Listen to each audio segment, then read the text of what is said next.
Sunday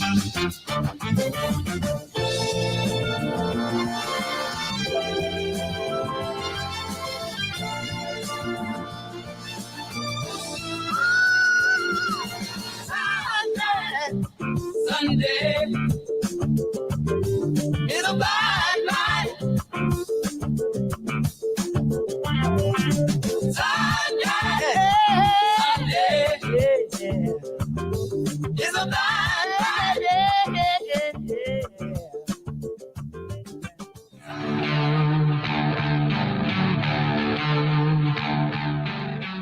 Happy Sunday, gearheads. Thank you for skipping the confessional. Give to Blind Mike instead to absolve your sins.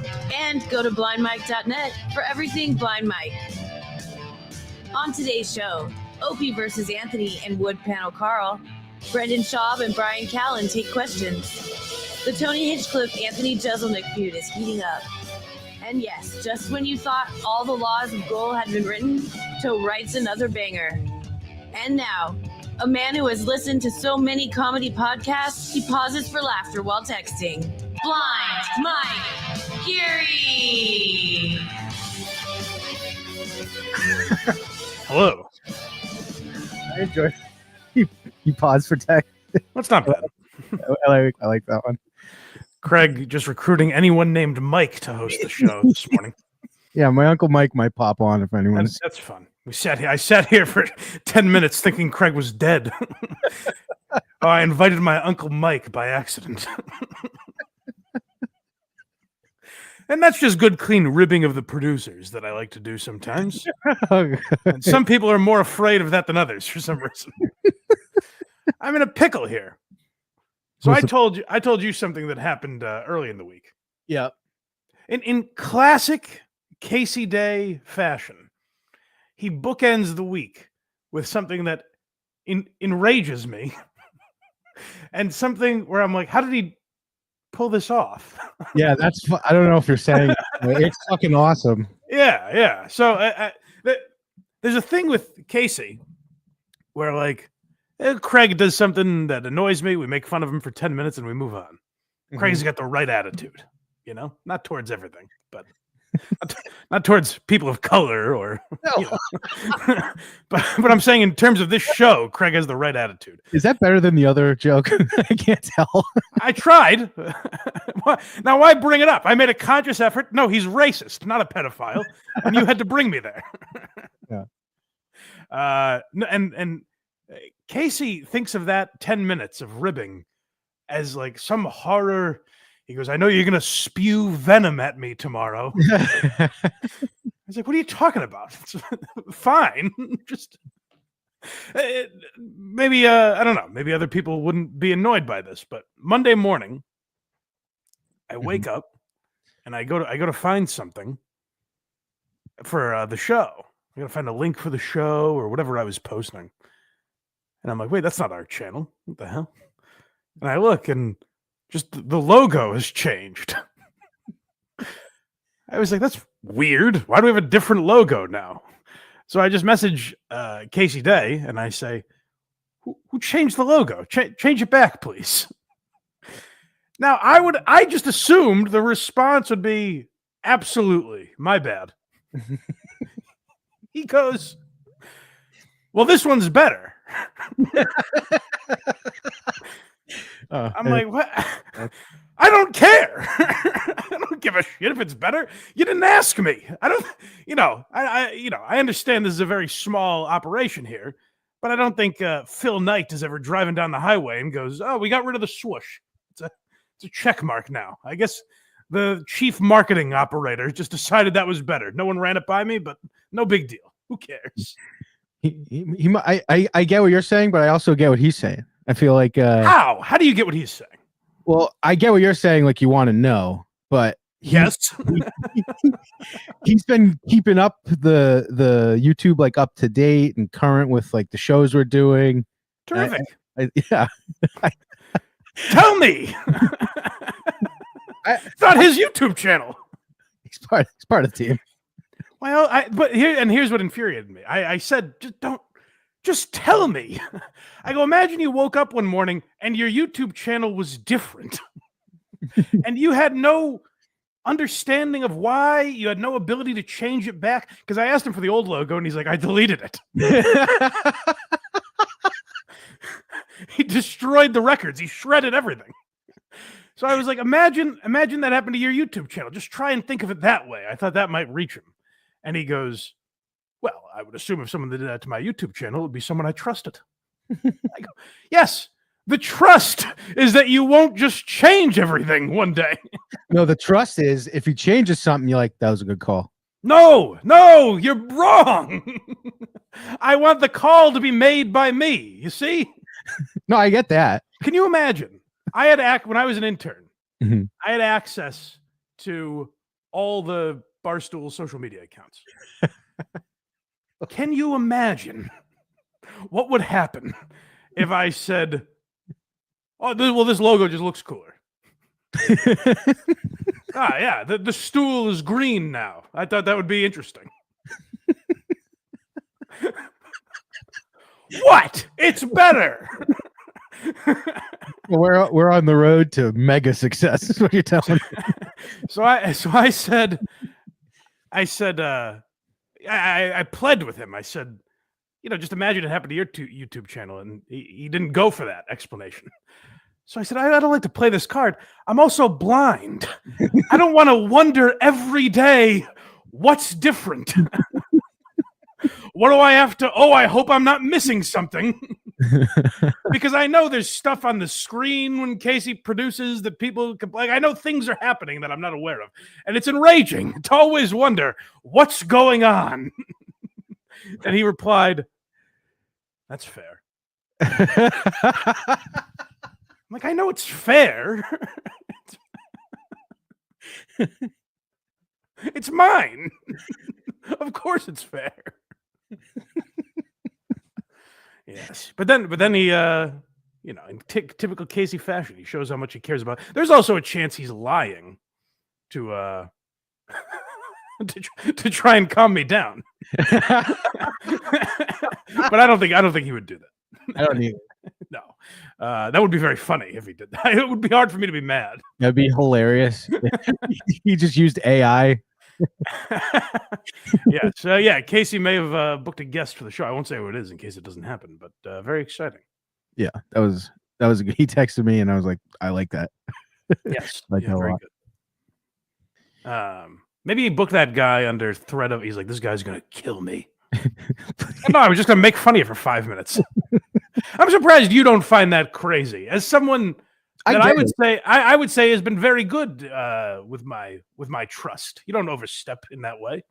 Yeah, if this was like when he first came on, I'd be like, sure. But I know he's just doing everything the same way he always has, so I never even thought of it. Just that, hey, I'm changing. I even say it like this, if you want to be a dick about it. Hey, I'm changing the logo.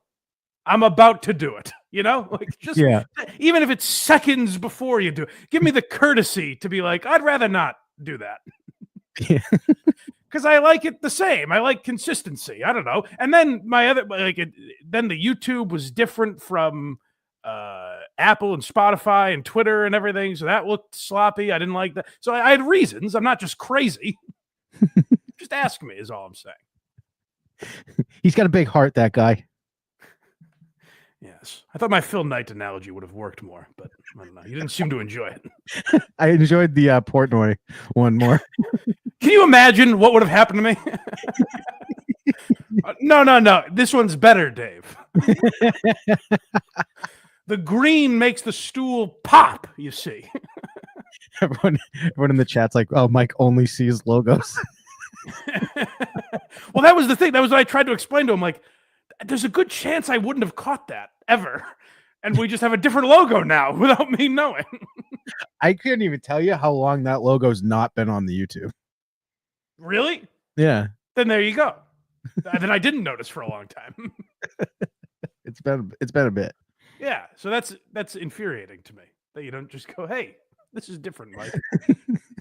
If it had like secret. I know at one point when he first started, there was like me shirtless chasing kids across the screen. That's the one Craig has a problem with, of course. Or like dildos or whatever. When Hackride was a menace. Sure. Yeah. Casey's got the best interest of the show. Sure, but that wasn't the argument. I wasn't saying, "Hey, you're out to sabotage me." I just said, "Hey, ask me if you change the fundamentals of the." It would be the same if one day I logged in and it was called the Craig Oconee Project. I'd say I don't love that. I'd like to keep it my name if that's possible. My Twitter is on the website, everybody. Yeah, those were liberties taken. Back in the day. Yes.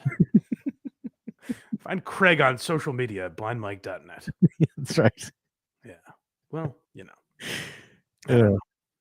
But yes, Casey Day coming in. I imagine him like thinking I was like really upset and just he's calling like Larry David. Like, you got to get on the show. Just trying to do anything to win me back. That would be an outstanding gift booking. I'm sorry. Here's Larry David. That's a tough thing about making fun of Casey Day. Is like that's something I would make fun of Craig for 10 minutes and we'd move on. Casey, I think, really takes it to heart, and that's I'm like, jeez, I don't want to hurt his feelings, but that's something worth making fun of. He also does a lot more work than I do. Oh well, no, I don't think there's anyone doubting that. Right. Oh yes, everyone watch. What? Really? It might have hit him more than Craig. Way this guy more. Must be burning the midnight oil. Way more. I cut clip yesterday Craig's for a sitting little. here with his Uncle Mike, and he's like, "Yeah, Casey Day does more than me." The thing though is I don't even like him, so if he pops on, we might have to pop him on and just ask him some questions. I'll give him the what for. Yeah, he'll probably do it like tomorrow. All right. Well, hello everybody. Here we are, and we've got an action-packed schedule for you today. But first, the aforementioned blindmike.net is where you can go, not just for Craig's Twitter, because everyone's talking about that. People are saying, where do you go for Craig's Twitter? And they're like, I just go to blindmike.net. And there's a bunch of other nonsense on there. Well, pay attention to the nonsense. You got to scroll down a bit to Craig's Twitter. That's what everyone has their eye on. But above those are links for this program, wherever you get podcasts, Apple, Spotify, YouTube, Patreon. You can become a member on Patreon or YouTube and get early access and bonus content. Oh, I've got a gripe with Patreon, too. Oh, let's hear that. Are prices just higher? What happened? Did something change? It's not $5 anymore? Like that kind of thing? I don't know. To be fair, I did not investigate.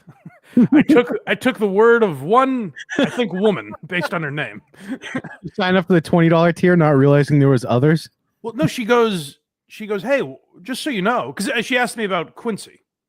She's like, hey, what do I have to pay to watch the Quincy episodes? And I said, this season was on the $5 tier. The previous seasons were on 10. And she goes, okay. And just so you know, the tiers are 7, 14. She might be out of country. So I said that. I said, oh, perhaps it's the exchange rate wherever you are. She goes, I'm in the U.S. Interesting. Does she have a VPN that says she's in Canada? We can't solve this? Look at Patreon. Let's see. Patreon. I think that Craig's doing a checklist without just going to the website to see if it's different. Well, I went on, but I'm on the back end. I'm not on the, hey, sign up here membership. Nope, it's still 5, 10, 15. Well, then you dizzy bitch. You're paying too much. Sorry, sweetheart. You've been robbed. I don't know what to tell you. Well, no, if anyone else is having that issue, let me know, because Patreon does do stuff like that sometimes where they're like, hey, we just decided we're taxing people and that's added on top of the $5. So no sweat. And I'm like, well, I don't like that. Paying taxes on Patreon is always fun. Yeah. All right. So so that's all squared away. Yeah. Nothing's changed. We hope. Yeah. Well, sorry, honey. I know math is hard for you types, but no, she seems like a lovely woman. Yeah, so go to blindmike.net, and that's where all those links are, and hopefully all the prices are the same for everyone. We've also been watching the Baldwins on there. Oh, yeah. Which is probably where we should start. Yes. We found, speaking of our guest, by the way. Yes. Kind of a relation here. We found really our what's the word? These are they just get us based on this conversation. We're simpatico. We need these two on the finale of the Baldwins to watch with us, because Dan Soder had Annie Letterman on his podcast, and the Baldwins came up, and they're saying everything we've been saying for 5 weeks watching this show. It's very funny to know how spot on we are while we're watching this. The only thing they missed is the beauty of Eduardo. Yes. That's the only thing they didn't bring up, but everything else, they're spot on in their analysis. So it was nice to hear that we aren't alone in our obsession with the Baldwins that we watch every, usually on Tuesday. This week was Wednesday, but usually on Tuesday on Patreon. Watch Meghan Markle's show. I was watching it last night. It's so delusional and crazy. These people are insane. I'll see your Meghan Markle and I'll raise you. Alec Baldwin? Yeah. I watched it. Katie showed it to me. He just knew. They were just on the page. I know exactly where you're going, and I love it. By the way, now if I run into Annie Letterman again, I've got an icebreaker. Yeah. We need to You talk know? Baldwins. Yeah. Does the name Eduardo mean anything? Can I tell you right now, Amy? I'm like, can you shoot me in the head? Because I'm uncomfortable. It upset me. Now, I would say this with my full chest out. 30 Rock is probably my favorite show of all time. We want to like. I don't go that far, but it is. I love Alec Baldwin in that show. He's one of my favorite characters ever. I did a movie with him. He was fantastic. I got to actually, and this was before he had his 7 kids. You look at a man. 7 kids makes me sick. And this. Did he say he did a movie with him? Yeah, he was in a movie called Drunk Parents with him. No shit. Yeah, Gaffigan's in it. I've never seen it, and I didn't hear of it till this, but I looked it up right after. That is a cast I would like to see. It sounds like it could be good. Yeah, I think it was on. I think you have to rent it on Amazon or something. Might be worth it. Yeah, we'll have to get we'll have to watch it Baldwin style at the end. Yes, maybe. 7 kids are going to make up for one wonderful woman, one cinematographer. And You keep popping our life is taken. It doesn't transfer. There's no rollover minutes. He makes up And it is. They keep doing that. They They haven't done it the last couple episodes, but it really was like a transition from, oh my God, the life we've brought into the world. And then they shift immediately to let you know, like, hey, we're parents, we're struggling, and Alec killed a lady by accident. She shot a lady, but can you imagine bringing them all to the dentist? It's exhausting.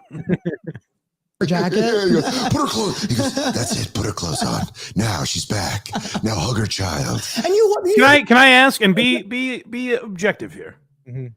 Whose Baldwin is better? Oh, yours. Yours is almost like if I close my eyes, it's. I was hoping you'd say that. I don't even know if you're right, but I was hoping you'd say that. I don't know what that was that he just did. The best He's got voice. the best. But it is sinister when he's like, you're like, were you upset? I can't tell. Well, I think he was. Of course he was upset. But that reality show is 100% just for his wife. And so tired and miserable. And they keep doing this thing. This is the thing we were talking about that made me upset. They keep acting like the 7 kids wasn't their fault. How many times have I said this?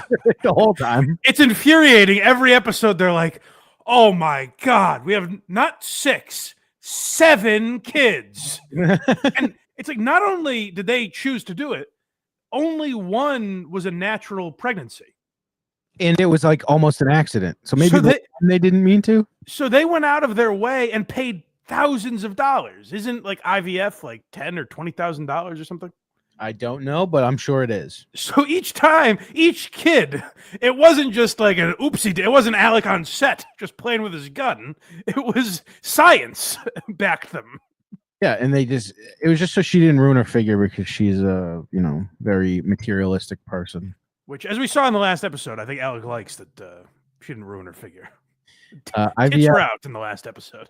IVF is between $15,000 and $30,000. Yeah, and they're acting like, oh, geez, how did we get ourselves in this mess? It's like, well, you paid, what, $150,000 more? It's fucking nuts. What a show.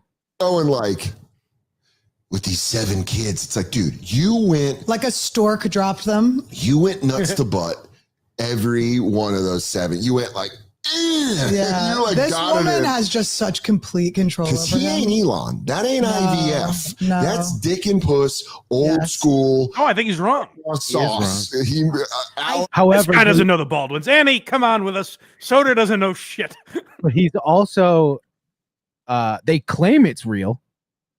They do claim that throughout. Yeah, if you weren't paying attention, we only knew that because people in the chat were like, I think she's lying about this. Yeah, and then there's photos of her stomach with right angles and stuff like that. Made those kids with a little bit of fucking. She's like yogaing on him. Yeah, so she's just like pulling his cum out, or she's like, this one right here is called sitting lotus.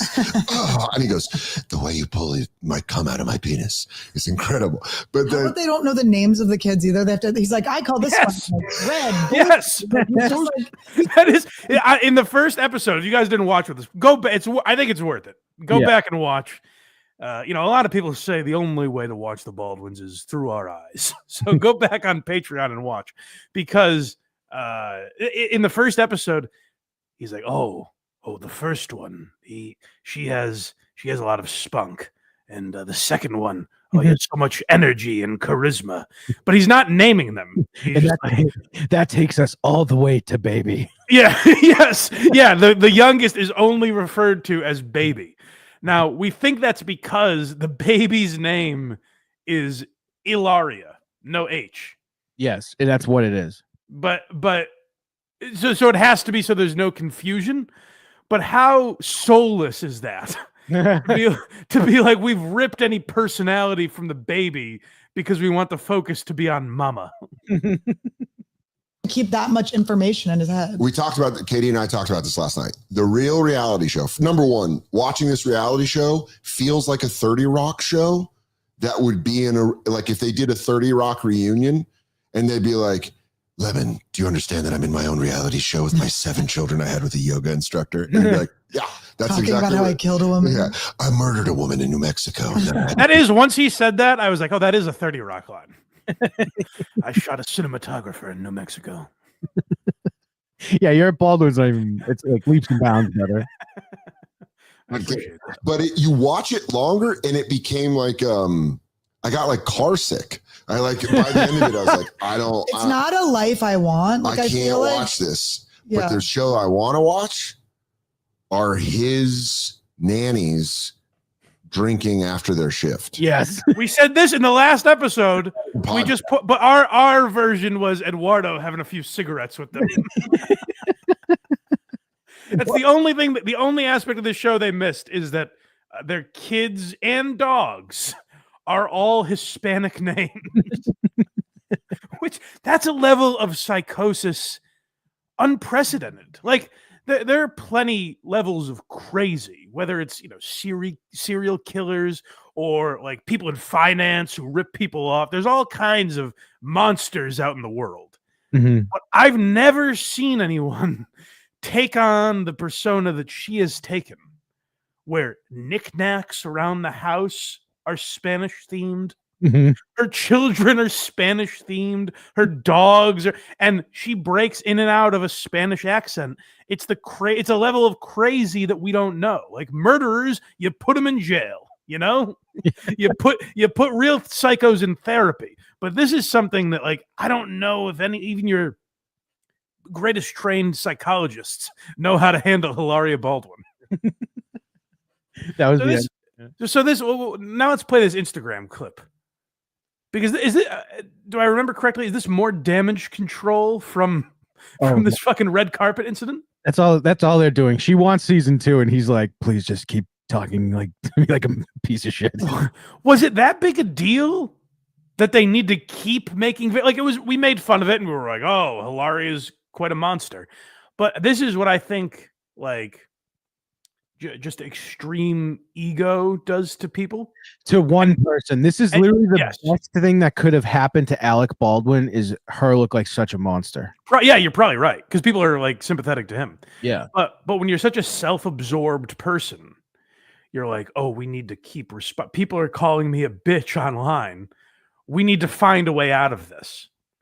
And to be fair to Hillary, she's only been in the public eye she's been with Alec for like 12 14 years, I think, 15. Yeah.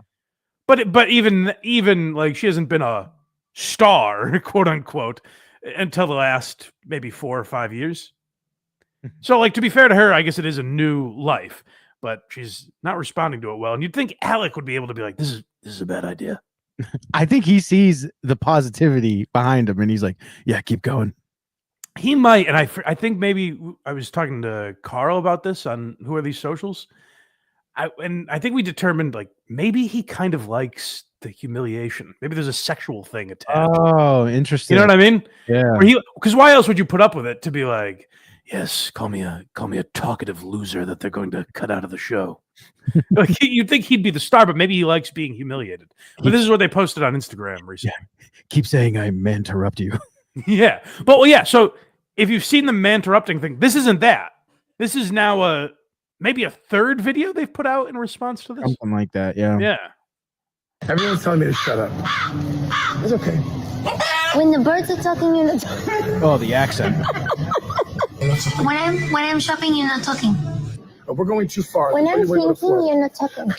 I'm thinking, you're not talking. She's like, see, guys, it was my catchphrase the whole time. Yeah, and her accent is pouring out right now. You're not talking. In the I'm show- talking, you're not talking. And then in the show, she's like, "Hey, how are you? I'm going to hang out with my friends from home, dude." Alec, you cocksucker, your daughter's here. I got to entertain her for the day.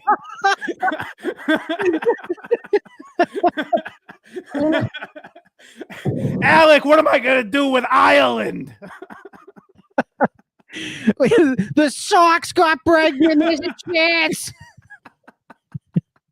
Fucking Stephon Diggs is the best receiver we had since Randy Moss. You understand me, Alec?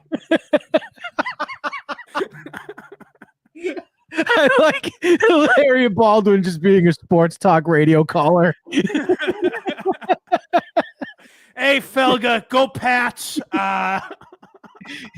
Maz, Cullinane's really got your number on Twitter, dude. Maz, I heard what you said about the guys standing behind Felga. Totally understand. If you ever gone to Dorchester, I mean, believe me. And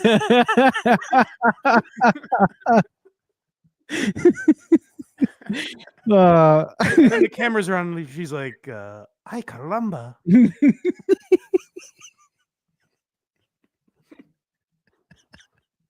I love it. Instead of saying not talking, I'm surprised she didn't say no speaky. I know. Yeah, next on the hotline, we got Hilaria from Newton. What's up, you mushes? Fucking Brad Marchand was a legend. To trade him like that mid-season, they did him dirty, Felga. Sup, Zoe? It's Hilaria here. What's up, Beal, you fat fuck?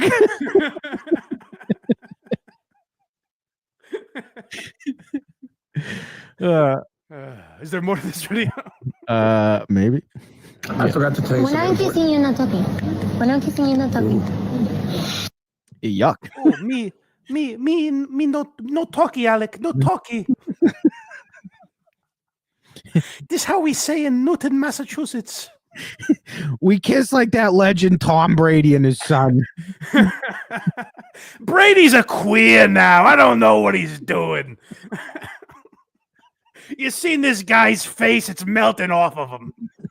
My husband loves my body.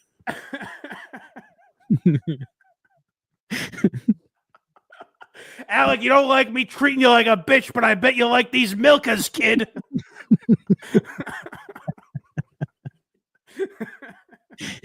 I do like going to Northamptons. It's the berries.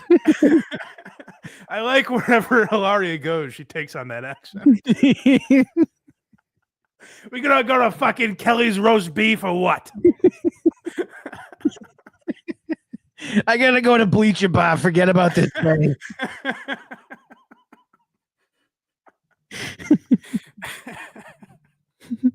Yes, but that's not what you get on the show. No. If you haven't watched yet, she's much more Spanish. Charlene in the chat says, I know Charlene, where the fuck have you been? She says, I know she has a Boston accent. I want to hear her real voice. You will hear her real voice. Always yapping, Charlene.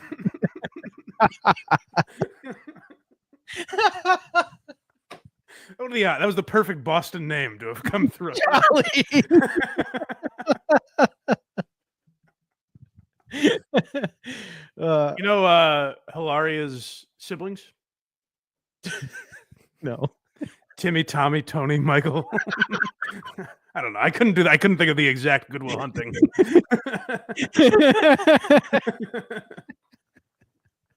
It's not Raphael Eduardo. No, surprisingly. It's weird that someone sounds like that. Hillary Thomas from Newton. Eduardo, get down here and clean your toys. The Celtics of the balls.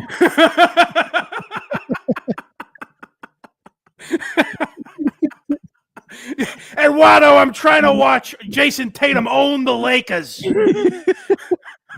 Quit busting my balls. She's chanting "Beat LA" while looking through her TV. She's drinking Bud Lights. I don't care about that tranny they had on there. Shane Gillis is hilarious.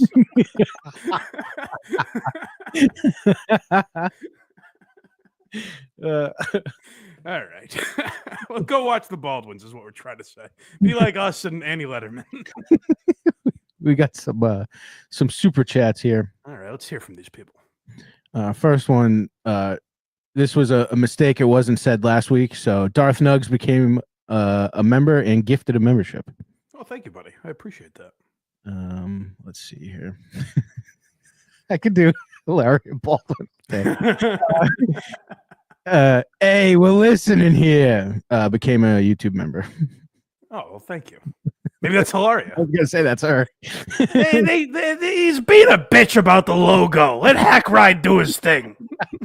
I gotta listen to this cocksucker whining.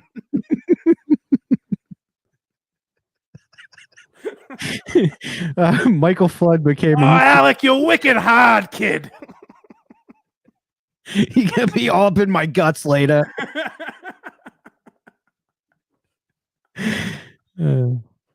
Fun, okay, $2. Stangles versus Kopi coming soon, I think. Yes, that's a rare good Opie and Jim segment. Fun, okay, member for 9 months. Well, thank you, buddy. 9 months and counting. Much love, Kreggers, but he starred some of my names like it's a slur. Did you do that? Huh? Did you do that? Do what? Whatever he's accusing you of? No, he's not accusing me of anything. He just made it look like my name is a slur. Oh, I see. And please do those delightful Alec Baldwin, Hilaria watch-alongs to YouTube members. We have been the entire time. Yes. Yeah, YouTube members do get it. You have to go to the maybe under posts tab. Yeah, it's under posts or the community. Or I don't know. I'm not really sure how it comes up. It comes up different on every page, which is annoying. Some it's members, some it's posts. So yeah, go find it though. Midnight Dabbler, $5. Craig dressed in all black with sunglasses. I see T-ball season has started. Have a busy morning at the Sticks and Under League. Just a fly on the wall, coach. Pretend I'm not here. Shouting. Poodlerific, $5. Does Opie's chat ever ask him about the Nopey vids on YouTube? Thousands of viewers prefer that he is edited out. Oh, interesting. Here's the problem with Opie. Like, I never seen that. Right. Yeah. Like if that happened to Anthony, he would talk about it and make fun of it and maybe laugh about it. Opie would go, oh, you're trying to do this? Oh, that's what you're doing? You wasted $5 for this? We'll talk about Opie today. But yeah, that is a good question, because not trolling Opie, I would like to know how he reacts to that. Because this is what Opie doesn't get. Like, they made fun of Fez forever about those. You know what I mean? Mm-hmm. Like the Fez show that was 13 seconds long with every word he said that day. Right. They would laugh at that stuff. So for Opie to not understand that is a touch hypocritical, I think. Prairie Judge member for 4 months. Why is Casey's Twitter listed above Mike's on blindmike.net? See, damn it. I gotta true? respect these things. Is that true? No, I don't think so. Oh, maybe it is. I don't know. That'd be so fucking. No, it's not. He's not even on here. I should probably add it. Let's see. Adam, $2. Craig's outfit really dispelling the quote allegations. Describe to me what you're wearing, because people seem fascinated by it. I'm wearing red tinted blue light blockers. Right now. Cool, man. Yeah, pretty sick. Keep out the haters. That's right. Well, that was the thing, as I didn't want to start today by giving Casey the business, because it totally distracted me. I forgot to give everyone a trigger warning because Craig was on the show. That's right. You know. Beware. Hellraiser 69, $3, sent a super sticker. Thank you, buddy. Is the logo for Very Good Show you with caution tape over your mouth? Tied up in the mic cord, like no one can contain this guy. I wasn't on here to defend myself during that. I was right, though. Did you see the clip? I said, first of all, everyone would be pissed off. Because he's talking about sending the WATS chat to VGS after. Oh, man, it would just enrage those snowflakes. I said they would be mad. They wouldn't be able to What is this, Karl? I can't handle it. My mind is melting from these hot takes. Ray Perbutt, $2. Hilaria Dice Clay. Oh. Eaterman. Alec, I'm drinking your banana juice. I got my tongue in this guy's ass. 7 kids from this guy's yam bag. Eaterman, $5. I love Craig helping with Little League, but does he always have to check to see if the kids are wearing cups? That's a classic one. And that is all for now. All right. Let's real quick, because we've been on this Anthony Jeselnik beat for some time now. Yes, we have. Let's real quick check in on Kill Tony, who has a new regular or golden ticket winner, I guess, that I very much enjoy. Callen Sledge I've only seen literally 2 minutes of his stand up, but they were both very good. He made me laugh, and his recent set, his second time on the show, led to a response we've been waiting for a little while for somebody from Tony Hinchcliffe. Well, we saw Louis J. Gomez and Dan Soder do it a few weeks ago. Mm-hmm. But Hinchcliffe is a guy I'm surprised hasn't responded. That seems right up his alley, right, to do this. So Collins, it is. You could also tell, because this has nothing to do with Anthony Jeselnik. It seems like Tony Hinchcliffe was waiting for an in and never got one, and was just like, "All right, today's the day. I go at Jeselnik." but here's Colin Sledge's newest minute. I like this guy. Maybe follow him on Instagram if you agree. Thank you. I got fired from Chick-fil-A. Apparently ladies didn't like the way I was saying my pleasure. That was, by the way, kind of a ballsy move. That's a reference to the guy that went before him that worked at Chick-fil-A and said something about like getting exhausted having to say my pleasure. So that's like he, in his minute, just off the top of the dome, did something which is kind of ballsy because it could eat up time and not work. And did not work for our good pal Austin Ingalls. No, it didn't. Austin came. What did Austin do? He's like, "Hey, give it up for that fucking asshole! What a piece of shit, huh?" He's like, and everyone was like, "What?" I have never in my life seen him do well. Everyone was like, "Okay, who are you?" You better crush right now.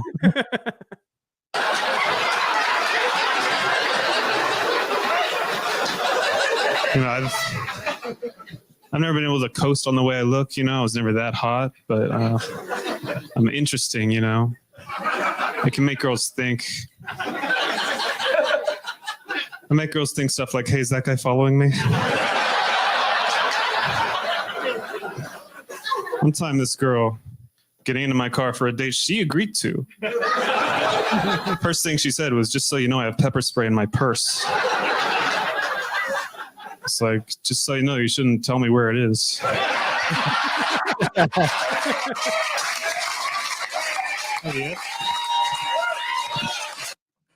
So I thought he was very good. I like Colin Sledge. I hope he progresses. We've talked about this before. I think like that's great that Kill Tony does that, like gives young guys like that a platform. I think they figured out what Last Comic Standing never quite figured out. Yeah. You know what I mean? Like, you didn't have to be like, that fan is funnier than Ralphie May. It didn't have to be that way because comedy's not like that. It's subjective. So Tony figured out a way to do it where it's more natural for stand-up. Yeah. I just hope this isn't a guy now who comes on once a month or whatever, and Tony's like, he's a murderer. He's the greatest comic who ever lived. He crushes. Because then that guy has to go. Now, all of a sudden, this guy's headlining now, way before he's ready. Like, Right. I think that's where it can ruin people's careers, you know? And he'll have to have like 116,000 jokes. Right, with his style, yeah. Yeah. That's the thing is, like, I think it already started to, like, ruin, like, where Cam Patterson is young and funny, but, like, I don't think he has a ton of material yet, and he, like, headlines. Like, I saw him Cam Patterson go for a laugh once just saying he flew Spirit. Right, it's there's a lot of, like, hey, the way I'm saying this is funny, right? Because he's fucking 24. Like, he doesn't have that much material, he doesn't have that much life experience yet. So those are the kind of guys I could see that show ruining. But the point of us playing that clip was to get to really not a segue at all. You can tell Tony was just like, all right, this guy kind of reminds me of Jeselnik, so here's the excuse to come back at this guy. Fantastic. Thank you. I love your delivery. It's very, very dry. It's unlike anything that we've had as far as regulars and golden ticket winners go. It is incredible. It's almost Jeselnik-esque, but you make fun of yourself and you do more than one punchline every 3.5 minutes. So it's a total different vibe. It's absolutely incredible. Thank you. You acknowledge that you're human and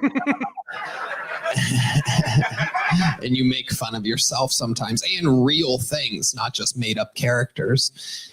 You could tell that insult was just locked and loaded from Tony, because what Tony doesn't realize is he's calling him a rapist. If those are real, then this man should be thrown in jail. If those were real jokes. Was that the end of that? That was the end of that. Yeah, so little digs. They're coming back at Jeselnik, which is funny that it took this long because Jeselnik was doing like a month-long tour. He predicated his entire special promotion around Joe Rogan and Tony Hinchcliffe suck, and I refused to ever talk to them about it. That's the really weird thing.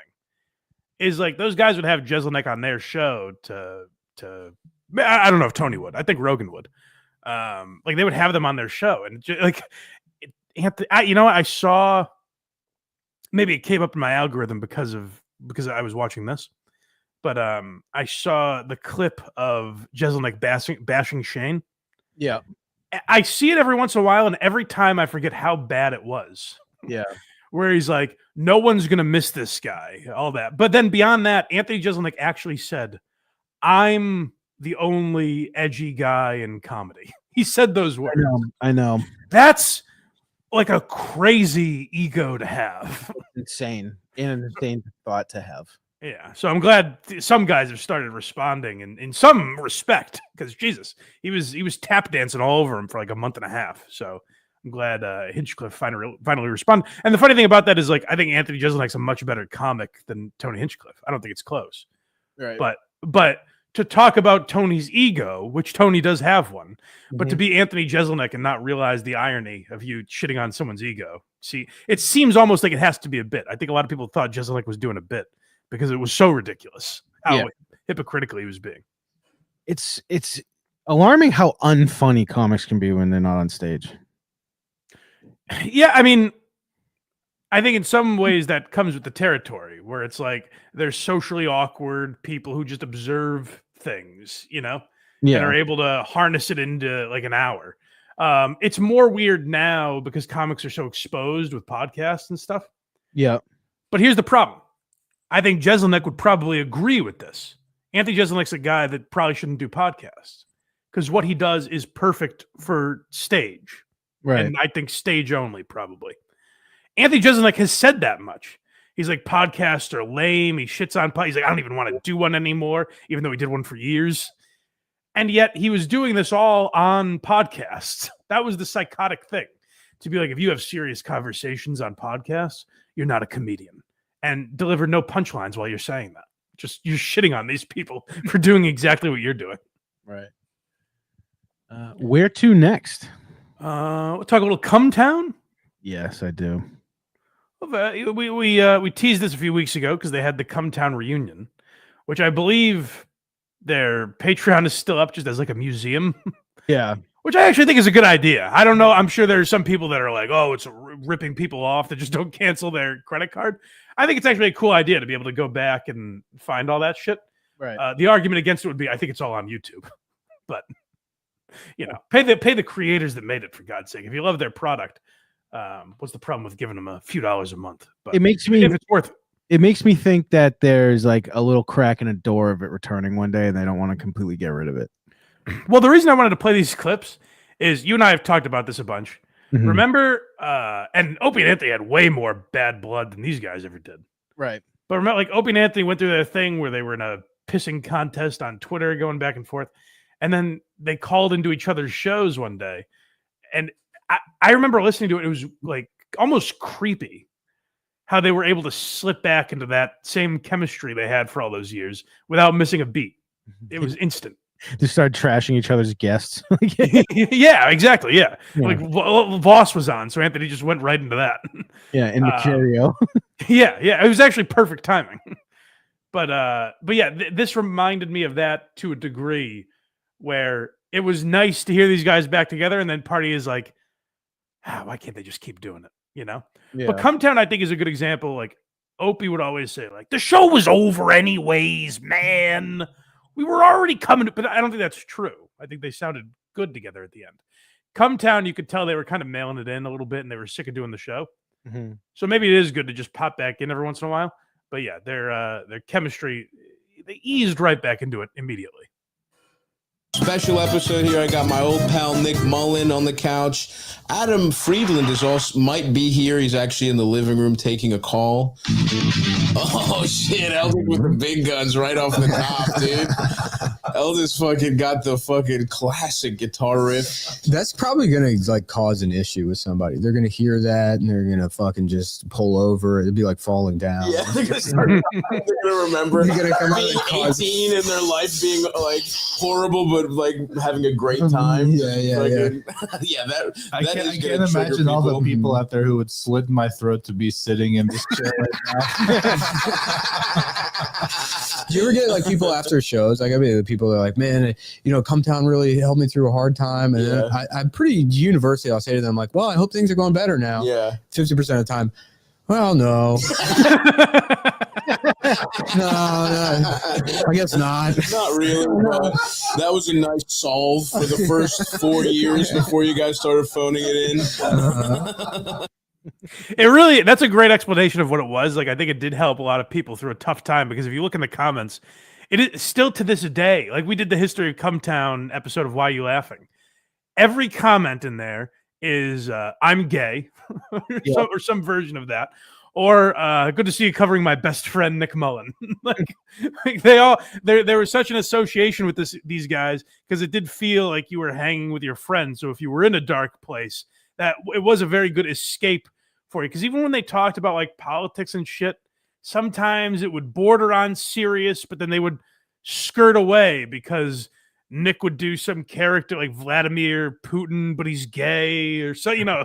It sounds ridiculous, but it was, I think, great for a generation of young men to escape when they really needed it. We did just do that episode too. Of course, they come out with this right after. I know. And at the end, I'm sure I said something like, "Why don't they get together? Damn it!" It's like you knew. Yeah. Here we go. Here's the next clip here. Oh, is this I believe, if I remember right, this is Nick joking, and you can tell how times have changed a little bit. How Stavros is sort of outgrown his friend Nick. And in a way it's sad, but in a way it's like we mentioned Good Will Hunting a minute ago. I feel like Ben Affleck, and I'm watching, and Stavros isn't coming out the door. Yeah. Like, he's graduated from this a little bit, and you could tell Nick's sort of like, we used to joke like this. I'm coming at it. They probably would have gotten away with it if they just did it a little bit every year. You know what I mean? If they genocide. He's talking like one oven, they just did like a you mean just like a slow burn. We're talking not metaphorical. You mean like For real. legitimate? And we're back for real. Yeah. I don't think a year. It's I don't think it's they would. just 1,000. I don't think I'm going to go on a limb and say I don't think you could do 1,000 a year and get away with it. Israel does it. Yeah, but that's not No, literal. they did every year. They call it mowing the lawn. Dude, that's what they call it. Christ. I'm not kidding. Look up mowing the lawn. Don't look that up. Talking about cookies. That's what my dad. So go to the next. You could tell Nick almost like feels bad because he's like, "Oh, Stavros doesn't really do that anymore." So play the next clip to hear Nick's reaction a couple minutes later. I'm sorry if I got a little too spicy with the mowing the lawn. No, that's all right, man. Yeah. What do you see? That is real though. I don't know the phrase mowing the lawn. It's funny to see Stavros be the guy, like be Conan to Norm Macdonald. You know what I mean? Yeah. Like he's playing along, but kind of acting like, I don't know if we can do this, Nick. You know? There was also, they were talking in this same conversation. Nick goes, he's like, well, you know, like, I think everyone had one. Like, I think Hitler had like one Jew that he liked, like the guy that made him biscuits in the morning or something. He was like, this one was all right. And Stavros turns over to Eldis, who he sees Googling, and goes, don't Google Hitler's biscuit Jew, Eldis. That really got me. That whole segment was so fucking funny. Hitler's biscuit Jew. And then we end our look into the latest episode of Stavi's World with Nick Mullen and Adam Friedland. This is when you're like, fuck, I wish they just did this. Meet up once a month for half an hour and just beat the shit out of Adam for old times, because it really fit like a glove. Right. That was the show where I accidentally stood up to racism, but I couldn't understand what the guy was saying in Melbourne. I don't remember that. Yeah, they were like, and I thought they were heckling me like, you're a gay, you're a bug, whatever. Right. If you guys remember, the Melbourne show was like Comic-Con. There was like fat Hawaiian shirt guys. There were Adidas tracksuits. Well, that would happen a lot. It was like guys would dress up as one of the three of us. All the little earring guys. I kind of think that we sort of just look like Australian people without realizing it. No. Guys They were doing that were a like, Comic-Con. they were trying to look like you. Like there are guys who try to look like you or me, and then some guys. The little eerie guys would be like, yeah, so my friends also call me a I really identify with the Adam character. Thank you. Thanks. I'm so glad I got it. No, but yeah, in Melbourne, I thought someone was just calling me gay or something, or doing a bit from the show. But and so I was like, shut up, like you'll never be on Cum Town. And I got a huge applause. Yeah. And then I went back Crushed, absolutely. No. But I didn't realize it was. I mean, the way. I just absolutely. Well, they carried me out on their shoulders. Yeah. We were there. I went back to the hotel, and apparently, he's laughing about something we were next to him for. No. Apparently, they were saying like despicable slurs about Aboriginals. Oh, interesting. And I just couldn't Not only did I hear what they crush, were saying.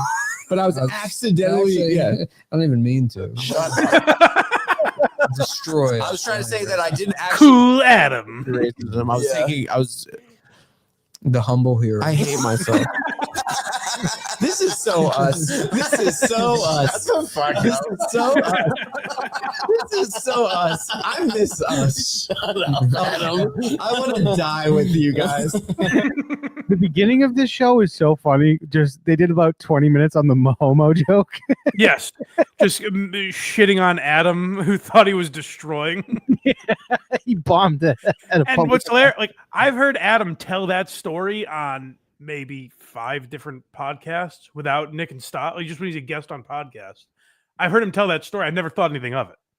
And it's just funny when he's with that, like on those podcasts, he gets away with telling the story and they're like, oh, that's funny. And the listeners don't think anything of it. And then when he's with Mullen, he's like, oh, I just fucking crushed him. I'm sure you'd, the humble hero. Yeah. So the chemistry was still there. If you haven't checked it out yet, I highly recommend it because it was good to get the boys back together. And, I think they should do that like methadone or so. You know what I mean? Like, keep people alive every few months. Just get back together and do an episode. Seriously, it would keep their Patreon like alive too. Yeah, people would still subscribe for that. Probably in full. If Stav came back once a month, it would like double. I bet Once a month, or maybe twice a quarter or something. something. Yeah. Yeah. So shout out to the Cum Boys. I'm glad they're back together. I do always wish like they'd air the dirty laundry. Like, was Nick really mad at stuff? But I think like it seems like they're all cool now, so like why bother, Right. Like there's part of me that wants it, but I also get not doing it, I guess. And like you pointed out, we kind of saw it. Right. Right. Yeah, it makes sense. Stavros left for the right reasons, probably. He's afraid. Yeah. All right. Oh shit! I forgot we have a lot left. Sort of. No. Sort of. I forgot we had the fighter and the kid. That's why I. Good on them. Good on them for doing this. They do this every once in a while. Some of it's slightly delusional, but they do try and address these things. But here's the problem with my guy Brendan Schaub. I've tried to get this message to him. I don't know how better to do it, but I've tried to tell my pal Brendan, if you're going to address this stuff, you have to really do it. You have to soberly and honestly assess why people say certain things about you. You can't just wipe it off as like hate and bullshit and that kind of stuff. You have to actually, look inward and analyze some of these things. I don't know that Brendan entirely does that. But yeah, they do address some things that fans have wanted to know. Burning questions. Here's their Ask Me Anything. Brendan, this one's for you from Darren. Oh yeah, hold on, I forgot. They're like, hey, ask anything, and look at the panic that happens when Brian's like, what about that one?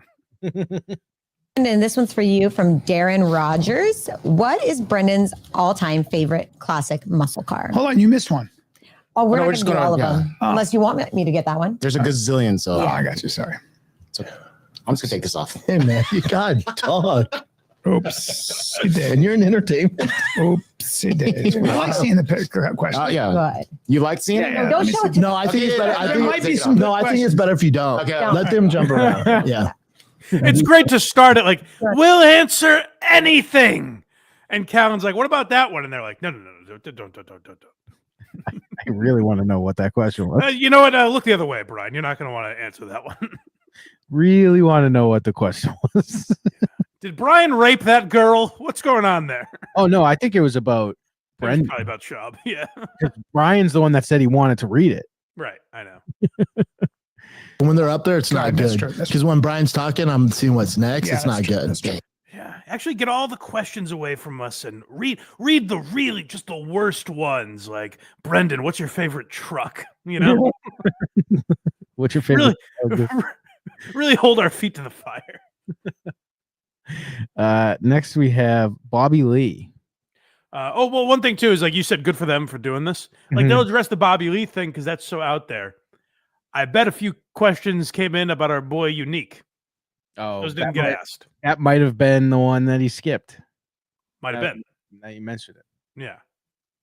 Do you guys think you'll ever fix the relationship with Bobby Lee, and who gave you the info about Tiger Belly that caused all the mess? Look, Bobby Lee and I on text have fixed that relationship. We will, I think you'll see us together in something, in the future. And yeah, I've apologized and taken full accountability.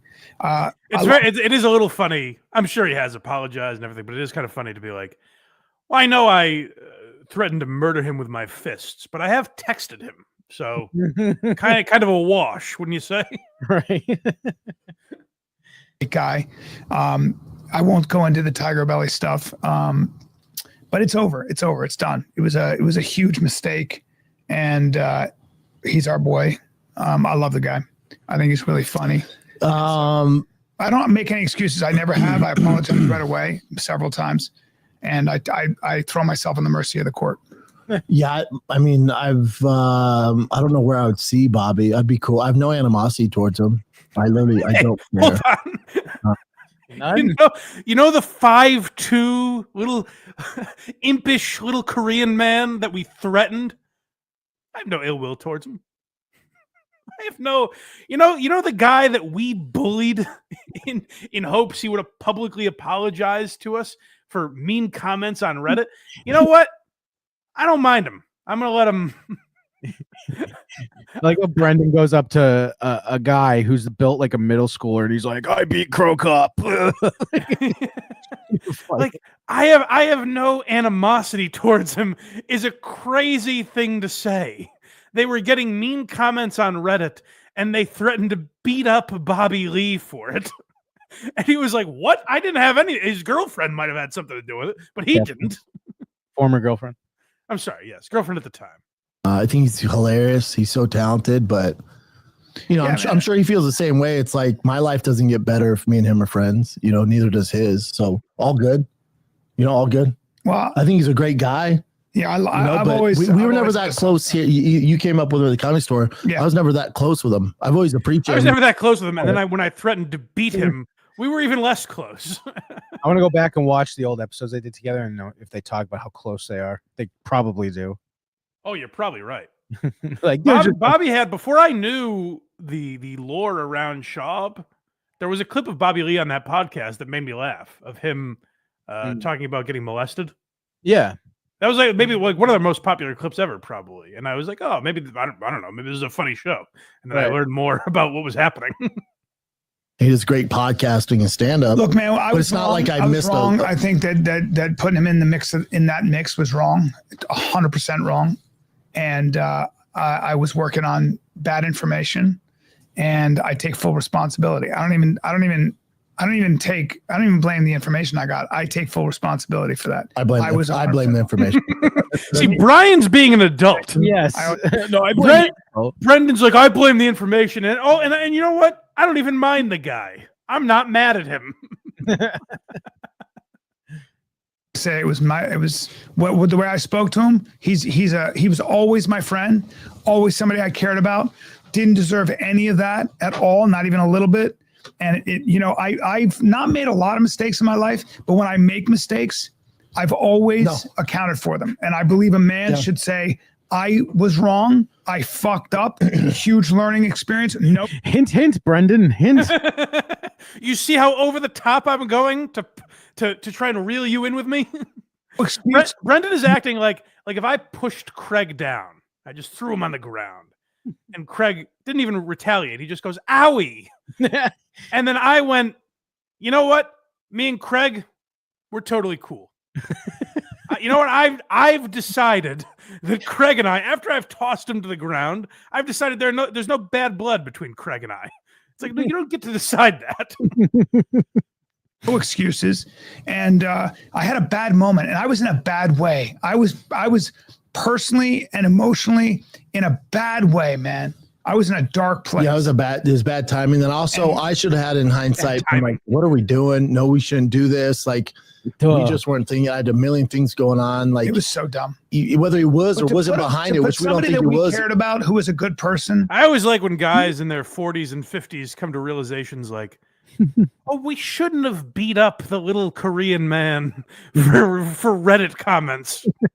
And I realize that now. To do with it in the middle of it was outrageous.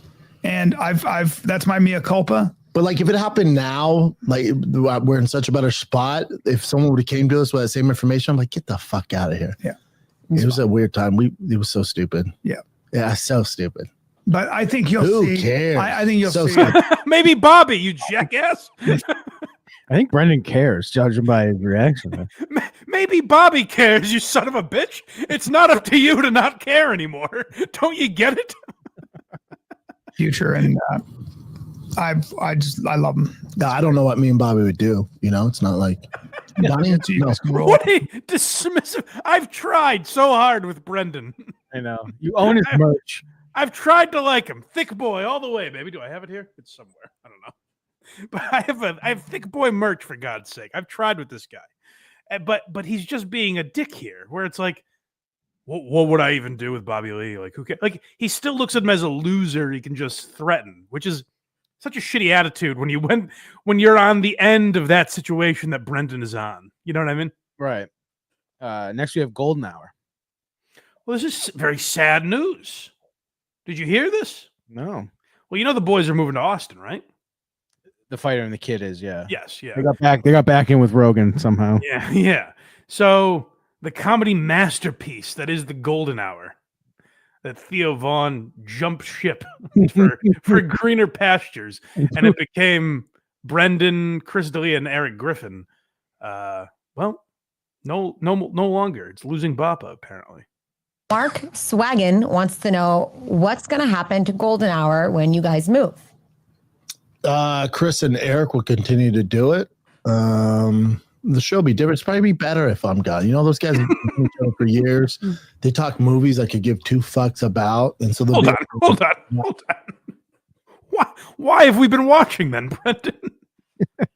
Can you imagine if a podcast you listen to, the guy just goes, yeah, the entire time I haven't really given a shit about what they're talking about. It's probably going to be better without me. I've been checked out for some time.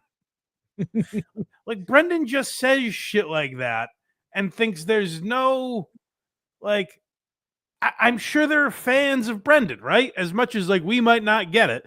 There are obviously people that watch that show every week. Like, people make fun of their numbers going down and everything. It's still a much bigger podcast than this one. You know what I mean? Like, they still have a big audience. So people are obviously like Brendan, and I assume the Golden Hour is the same. And to just say to those people, like, I mean, I've been checked out, so you know, good riddance to me. And meanwhile, he's going to still continue to do it while he's in LA. Right. So people have to listen and be like, oh, the dead weight is here. He's going to go on the next episode and be like, oh, yeah, whatever movie they're talking about, he's going to have to pretend to like it. Yeah, you've just exposed that every time they've talked movies, you're just like pretending to contribute. What a crazy thing to say. Theo Vaughn's like 66% of this show is convicted or alleged to have done something horrible. I'm not convicted. Even I'll defend Chris D'Elia of this. I switched and said alleged. Yes. He's like, I got to get out of here. And Eric Griffin just needs it. Yeah, there is a world. I know Red Bar makes fun of Eric Griffin a lot. I don't know enough of his stuff, but like Eric Griffin gets it as much as D'Elia and Schaub online, I've noticed. Really? Oh, yeah. There's a lot of Eric Griffin mockery. Is it because he's a tryhard, probably? I think so, yeah. Yeah. Okay.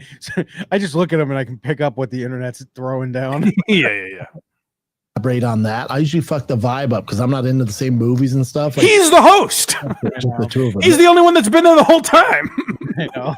I fuck the vibe up. Golden Hour was Theo left and Eric Griffin replaced him. Well, no, so it was the King and the Sting. Oh, right. And then it was the King and the Sting in the Wing with D'Elia. Right. I don't know if they ever officially changed it to that, but I know that's how they referred to it. And then Theo left. And so they brought Eric Griffin in and changed it to the Golden Hour. Man, anything Chris D'Elia touches is a Portnoy ripoff. We got One Sip. We got the Golden Hour. I don't get the Golden Hour reference. He does when he does the Golden Hour videos in the summer when the sun's going down. It's that perfect time. Oh, I didn't realize that. Yeah. So much chemistry. So that show's going to continue on. I'll check back in. I'll zoom in. When I'm in LA, I'll jump on. But it's going to be thanks. Now. The King will come back to mingle with the peasants every once in a while. I'm here, you bitches. Hey, I fuck the vibe up, but don't worry. I'll still come on. I'll check in to ruin the show once in a while. Don't worry. Question everyone's been wondering, Mike. Is he going to return to stand-up? Ooh, yes. Now, if you remember, the only reason he quit stand-up was because his daughter was sick. You remember that, right? It wasn't quit. He took a break. Yeah, he took a break. Everyone chastised me because I said, just remember, I know he's crying in this video, but just remember, he turned the camera on. That's right. It feels a little calculated to me. And every time Brendan addresses this, he gets further and further away from where he originally started. To now it's at the point of like, stand up? When have I ever cared about that?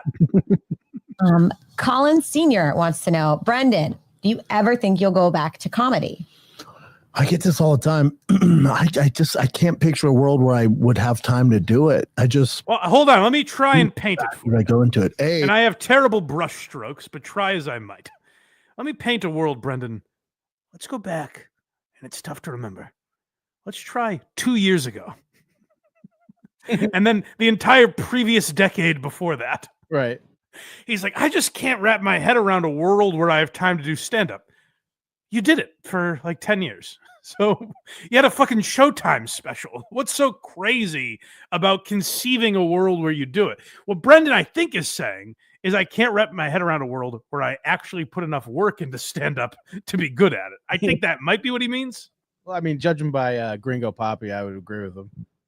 But Gringo Poppy is a masterpiece in a way. It really is. We should And people like Brendan should say that again. We should watch it again. We did. I can't do it again because we did it when you weren't here once. Oh, really? When Brendan retired from comedy. Oh. I think it was me, Vinnie Paulino, and Hackride, I think, if I'm not mistaken. Oh, wow. Yeah. And that was the second time we watched it. So well, you know what? Maybe it's like Star Wars, where every few years you need to. That's what I mean. You know? We got to get on Steve-O's level of love of this. Yes, yeah, you're not wrong. Maybe we could find a good day to revisit Gringo Poppy. But it is a masterpiece in its own way. Much like I say about the bong hit transplant joke from my good friend Tom Myers. It's not to call it a hack is incorrect because no one has ever done that before. You know what I mean? It is wholly unique. I'm sure there are different levels of enjoyment you could get out of it, but it's not something that everyone else has done, Gringo Poppy. It is on an island of its own design. Josie says it's only 24 minutes. You can watch it again. That's a good point. That's a good point. Like, in order to get good at stand-up, the amount of time that you have to spend doing it, like Monday through Sunday. Like, you got to realize, like, when you guys saw me do comedy, Bryan's been doing it for 30 years. Rogan's been doing it for 30. Anyway, Theo's been doing it for 25. You know, Shane Gill's been doing it for 20. Schultz. No, that's not correct. That's not true. Hold on. I'm behind. Hold on. I don't think Shane started when he was 15. No, and he's also doing that thing again where he's comparing himself to all of them. That's the problem. Yeah, I think Shane's only like 35 or 36. So Yeah. I mean, probably close to 20, but not quite. So maybe I'm nitpicking. But yeah, Brendan does this thing where he's like, I remember when someone asked, this is before he quit stand-up, when he was still doing it. And someone asked about his career. And he's like, well, you know, like Louis and Bill Burr, like didn't get successful till they were in their 40s. So I'm actually like way ahead of schedule. And it's like, what? How did you do that math? Are you saying the only logical step is that you're as good as they were at 38, which I don't think is true. No. They just weren't famous at that age. Right. 8-ball. So not only just to even touch the tip of the iceberg, I have to do so much work just to get even fucking at any level, and I just don't have the time. You also don't miss it. I miss the hang. Sometimes I'll miss certain things about it, but overall I don't miss it. Yeah. And then I would miss. That's all you had to say. It's pretty good. This is the most clarity he's put on it so far. Yeah, just say I don't miss it is better than, oh man, I just don't have the time. I don't have the time to pull all my teeth and nails out. Like, you know what I mean? Like, if it's torture for you, don't say I don't have the time. Say No. I don't want to. I would, if Brendan said, I got to be honest, I don't miss it at all. I look back at the Showtime special and Gringo Poppy and think like, God, I rushed this. Like, what the fuck was I doing? If he said that, I think comedy fans would rejoice around Brendan and be like, he's learning. He's getting it. Maybe this is a guy that can make fun of himself. But the thing about him, though, is he regressed. You think Gringo Poppy was worse than the Showtime special? Yeah, that's why it's better. I don't know about that because do you remember like the Asian voice he did in the Showtime special and shit like and that? that's so funny knowing that guy's like, "Hello, how are you?" I mean, it is a great debate. It's like with Louis, you debate hilarious and shameless and chewed up. Like which, Yeah. you think which really is the best of Louis, and it's kind of like that with Brendan. Sports. It's just not worth it. Okay. And I don't miss the travel. That was the worst part of stand up. And the late nights. He always does this. I've never been healthier, never been happier. It just doesn't make sense for me. I'll do live fighting the kids every now and then. Well, and if you made me commit to it like once a week, I would hate that. He does this at the end always, where he's like, "Oh, and the reason I said it first, the reason I made up the travel." he always forgets that he said that, and is to add it in at the end. But that's the biggest reason. I like that he's like, I do live fighter and the kids, the thing we avoid talking about. I don't think we have the clip, but someone asked, "Are you going to do another live fighter and the kid?" And Brandon goes, "That's a good idea. I haven't really thought about it." You remember when we played the clips from the last one? Yeah, there's like 4 people at it. Yeah, and then a month later, they made up a reason that they had to cancel it. Yeah, because there were legitimately 7 tickets sold. Yeah, they sold 7, and then Bryan goes, "Guys, I forgot I was having a kid." Yeah. Oh, color me embarrassed. Totally slipped my mind. Right. They do these things that are frustrating in a way where it feels like they're not answering these questions honestly, and it makes me think of when Callen was on with Matan, where it's like I thought he did a good job in that spot, but like Matan pointed out good things where Bryan was like, "I really learned from that experience and I've changed," and Matan goes, "You were 48." You're not kids like, "Oh, we were just crazy kids that made mistakes." Like you're in your 40s and 50s. You should have done some learning a long time ago. Speaking of Matan, the next clip. Oh, damn it, Brendan. This is where he just doesn't get it. He doesn't see the value of that. Where Callen does, by the way. Yes. Callen clearly gets it, and Brendan does not, unfortunately. This question came up a bunch of times too. It's for you, Brendan. RH81 says, Matan talks so much about you, Brendan. Would you ever go on his show and clear up all the talking? No, but Matan's 17. And Matan is I don't even know if that's true. Is the thing. He trolls. That's literally part of that generation. This kid is so smart and he knows exactly what he's doing. And so for him, it's all about getting a reaction. He's 17 years old. Well, he's going to be, he's got something to say. So he'll figure himself out. I'm not too familiar. I know he's super talented. I've no issue with him. I think what he does is great. That is signature Schaub. Again, I don't know him. He's very talented. I just looked up Matan Evan. Yeah. 17 years old, born April 23rd, 2007. Okay. So is he? Wait a minute. What? Oh, yeah, that's right. Isn't that crazy? So he really is? Yeah. That's almost creepy that these people are doing his show then. That makes I thought he was actually older. That makes what he's doing so much funnier to me. That's crazy. Good for him. Very talented young kid. Jesus. Yeah. But here's where there's a disconnect with Brendan. Is he's like he's clearly pretending, and he thinks people can't see through it. He's like, I don't know anything about the guy except for the fact that he's extremely talented. It's like, well, how do you? So you do know him, you know? How do you know he's extremely talented? You know him as much as we know him. Like, I don't happen to know his favorite color or anything like that. Right? Yeah, I know. Yeah, you didn't go on bike rides together, but you know him as much as any of us know him. I'm not going to drive somewhere and do a podcast. It's just not what we should actually have him on the podcast because he's going to come. Wait, I'm sorry. Where are you right now? Is this their house?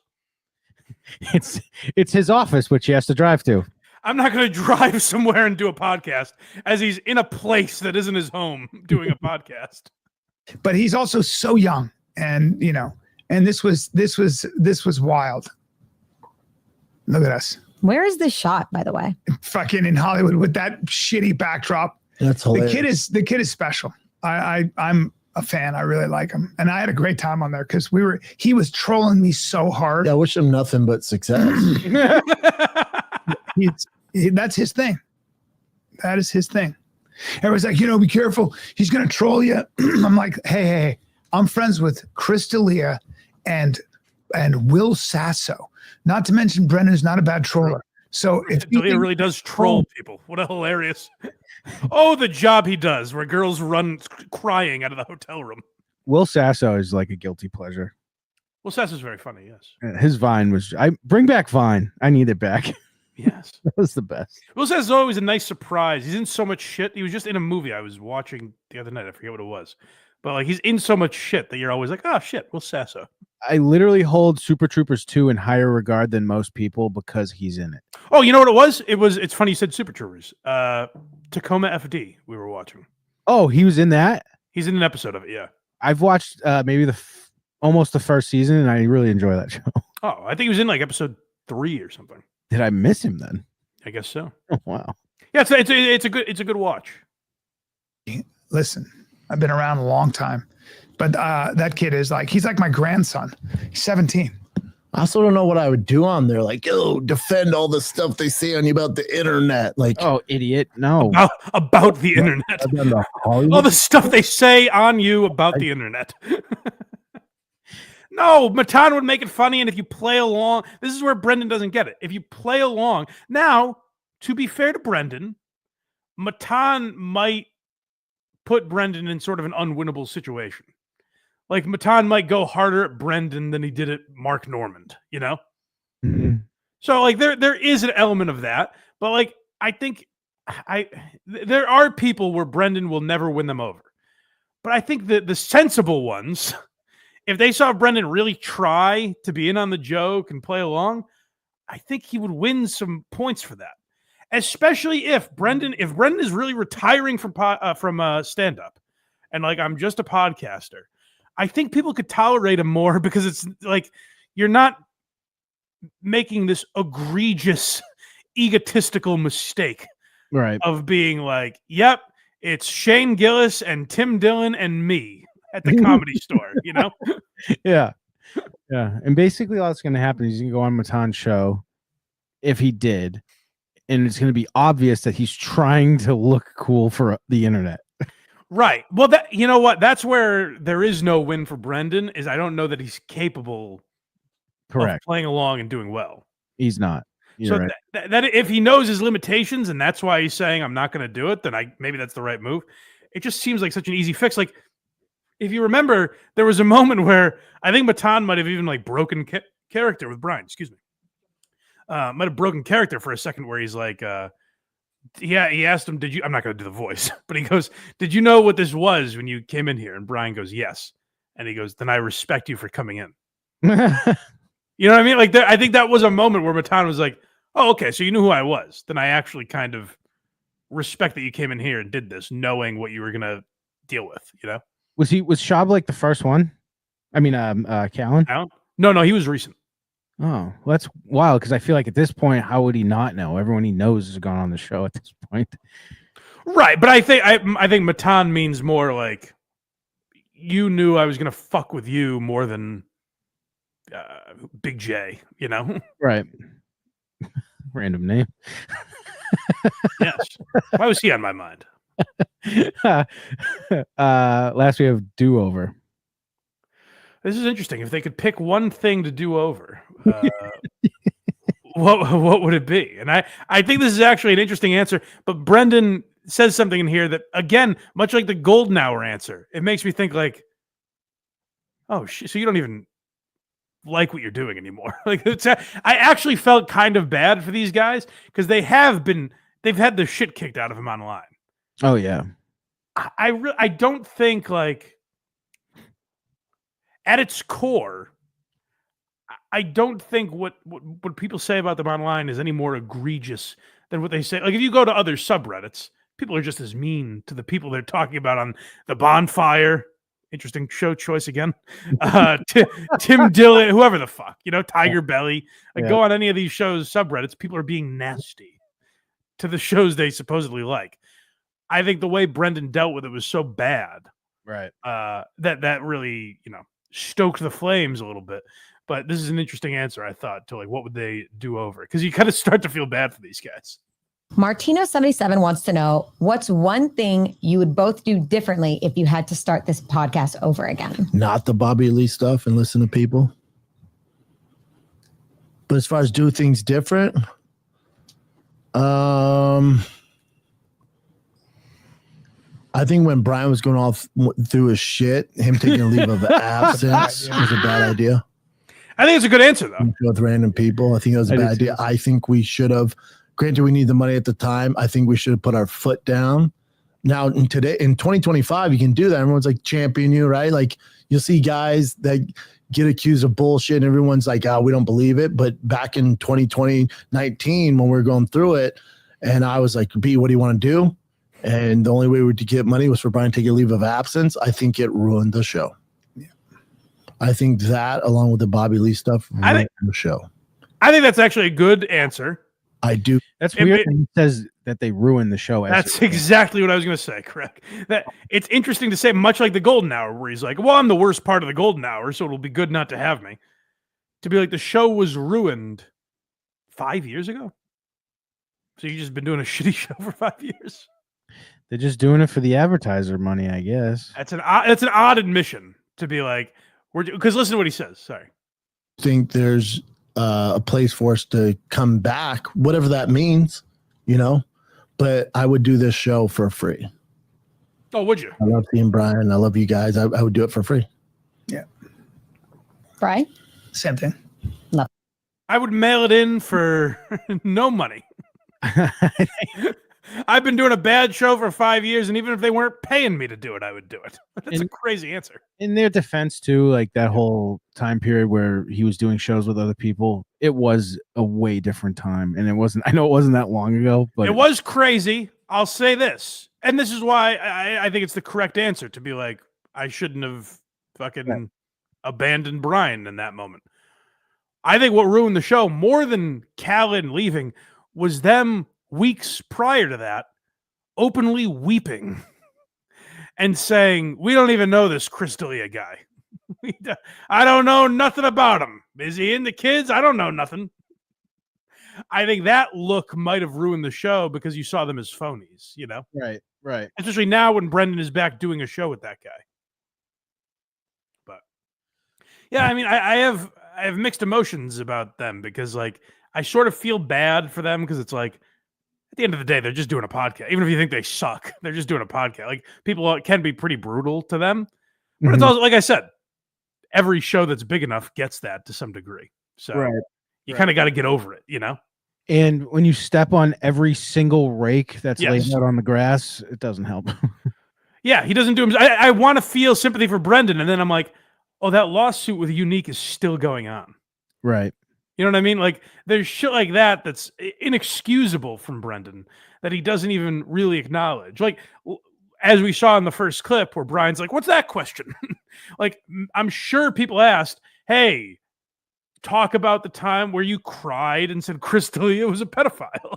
You know what I mean? Like, that would be actually interesting to hear honest takes on that. But I don't think Brendan, it seems like Bryan does. I don't think Brendan examines himself enough to have honest moments like that. Like with Opie, who we're going to talk about in a minute. When Opie's like, I've worked on myself.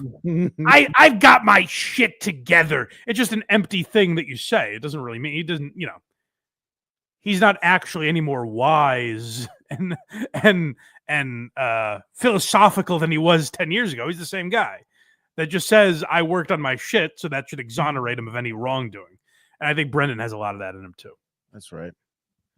We got a few super chats here. What are they? Let's see. Rick from New York, $10. Well, thank you, Rick. Mike, we thought we lost you to the evil. Mike, we thought we lost you to the evil liberals. Then you verbally liquefied OJ and redeemed yourself. Good. I'm glad. Time to call Burr's. I peeled the orange. Time to call Burr's wife disrespectful. I'm not. I'm not reading that. And no. Complete this redemption arc. Yeah. No. It is not what you think. It's along the lines of the Bobo one. Very close. Okay. All right. But still. That's a funny throwback one. Well, I appreciate that I've won you back, fellas. Associate producer Ralph conveniently leaves $2.79. Who else does that? Says I'm sniping this. Oh no! I appreciate Carter. He super chatted. Who are these socials? I think it said Mike didn't thank me, so I want to make sure I thank Cardiff Electric for coming on the other day. I always love having Cardiff on. He's a good egg. He's very funny. Dang Lizard, 2 pounds. Brendan Schaub. I'm just no Ray DeVito or Z-Man. Okay. Nice. Good to know. Ebnay, 5 pounds. Brendan is so delusional. Built more for being a Three Stooges style slapstick dope, not some purveyor of Peter Cook wit or Dangerfield fast quips. Well, here's what I always said about Brendan. I think he could have been a great punching bag. Oh yeah. You know what I mean? Like he's that kind of dumb. Well, you know what I mean? Often you get a punching bag that can literally beat everyone's ass. Right. Like he's that level of dumb where he would be fun to make fun of, and then he can every once in a while point out that he could rip your head from your body with his bare hands. You know? Yeah. Like I think that would be really unique because Rich Voss can't do that. Yeah, they talked about this on Legion of Skanks, brought it up for no reason. That's right. So now we've really given it away. but yes, I think Brendan could have been a great punching bag. But it's what we talk about with guys like Voss. I'm trying to think of who else we've said that about recently. I feel like on Why You Laugh we've talked about this. But there is a skill to that I don't think people. Adam Friedland's a good example. We just talked about Cum Town. Mm-hmm. People don't appreciate that is a skill. To be the guy that gets made fun of and not just take it well, but take it in the way that you need to for comedy. Right. Like, I think I've gotten hopefully a little better at that, but I don't think I was very good at it. Like as early on Kirk's show, like I think like that takes adjustment to be like, oh fuck, I'm not as smart or you know whatever that is. I don't have that as much of that as I thought I did. I'm a goofable character. To accept that about yourself is a skill, and Brendan just doesn't have it. He could have been great at it, but I don't think you can teach it or learn it. Just, jokes are jokes. That's how I always look at it. Yeah. You want to go Opster next? Or Yeah, let's talk about the Opster. And my friend, Karl, pointed out that I say nasty things about him on this program. I couldn't really argue with him. I know what he's saying. So I wanted to point out a nice thing about Who Are These Podcasts. Go watch it. I wanted to talk about it here, but I was like, I don't think they added anything. I don't think I could add anything that they didn't address. Mm-hmm. But they talked this week about what I think is the craziest Howard Stern clip ever. Now that I'm saying that, they may have not even done it justice. I think it's worse than the Pelican Brief. So Howard had on Robert Smigel, or should I say Triumph, the insult comic dog. Yeah. And Triumph went backstage and roasted everyone at the Stern show. Mm-hmm. And so he's making jokes about Gary and Sal and Richard. And it was actually like kind of funny. So they posted that clip on Instagram or wherever. And it went not viral, but like he got a good response. And I guess in the comments, people were like, holy shit, a good clip from the Howard Stern show? This is crazy. So Howard went on and goes, Robin, I can't do Howard. I was gonna try. Howard goes, I checked the Instagram because I thought that Robert Smigel clip was good. And he goes, and people are shitting on us. People are saying like the show hasn't been good in years, and he's like, it's like he's discovering this for the first time. That's wild if that's true. And you're kind of like, oh my God, Howard's acknowledging this? That's crazy. And then he goes, hey, what's Fred doing all day that he can't just delete all those comments when they go up? And that was a real question he had. He's like, why isn't the staff deleting those negative comments? And then he said he had a phone call with Jimmy Kimmel, where Kimmel goes, yeah, my staff just deletes all those. And I think I think Karl or Adam Bush or whoever pointed out, like, I don't think Jimmy Kimmel would want that out there. No, because it was like a private conversation they had. Oh, Kimmel. So Howard is out of touch to a degree. I don't even know if we knew. We did not. How out of touch he was. He had no idea those comments were. And then Robin goes, yeah, I saw one that they think I'm just like your laugh track. And I was like, my jaw dropped when I was like, oh shit. Robin hasn't heard that for 35 years? That's crazy. How out of touch with these people? It was crazy. So I assume Karl put it out as a clip, or go listen to the whole show and find it. But it was a very interesting segment that I was like, I couldn't believe what I was hearing. I thought it was the most interesting segment from the Stern Show in like 10 or 15 years, probably. When you first started saying it, I was like, holy fuck, he's gonna have an awakening. No, I thought that too, where he's like, I thought the king was back. The king of all media woke up and it was like, these guys think I'm soft. You know, you thought it was the moment where he pulled the scarf off his neck and the bracelets off his wrist, and the real Howard came back. But no such luck. Real quick, Rick from New York, the one who said the thing about Burr's wife. Yeah. $5. Craig, I'll bet you $50 I'll be able to sneak blank past Casey next week. If you put it on that prompter, Casey will read it. So Casey, be aware next week. Well, it depends. They go back and forth on who reads them, so you might have a shot. Oh, ELECTRA, empty net. You're getting that one passed. She is Ron Burgundy. Read the prompter. I almost wish we weren't saying this. I know. It's an empty net if you want to try and sneak those by. Swish every time. All right, shall we get into the Opester? Yeah. Sorry for that diatribe. Let's get into Opie. The reason I thought of that is because Opie brings up Karl and Anthony, because they've been talking about Opie recently. And if you remember, Craig, I don't know if you've been on when we've talked about this, but the Opester might be hard for you to believe. He's a touch jealous of Anthony's new radio gig. Oh yeah, he is. You believe that? I haven't been on while that's been going on though. Yeah. Well, you'll get a taste today. You tell me if you think this is a man who is slightly jealous of his old radio partner. But that's all his chat asks him about is Anthony.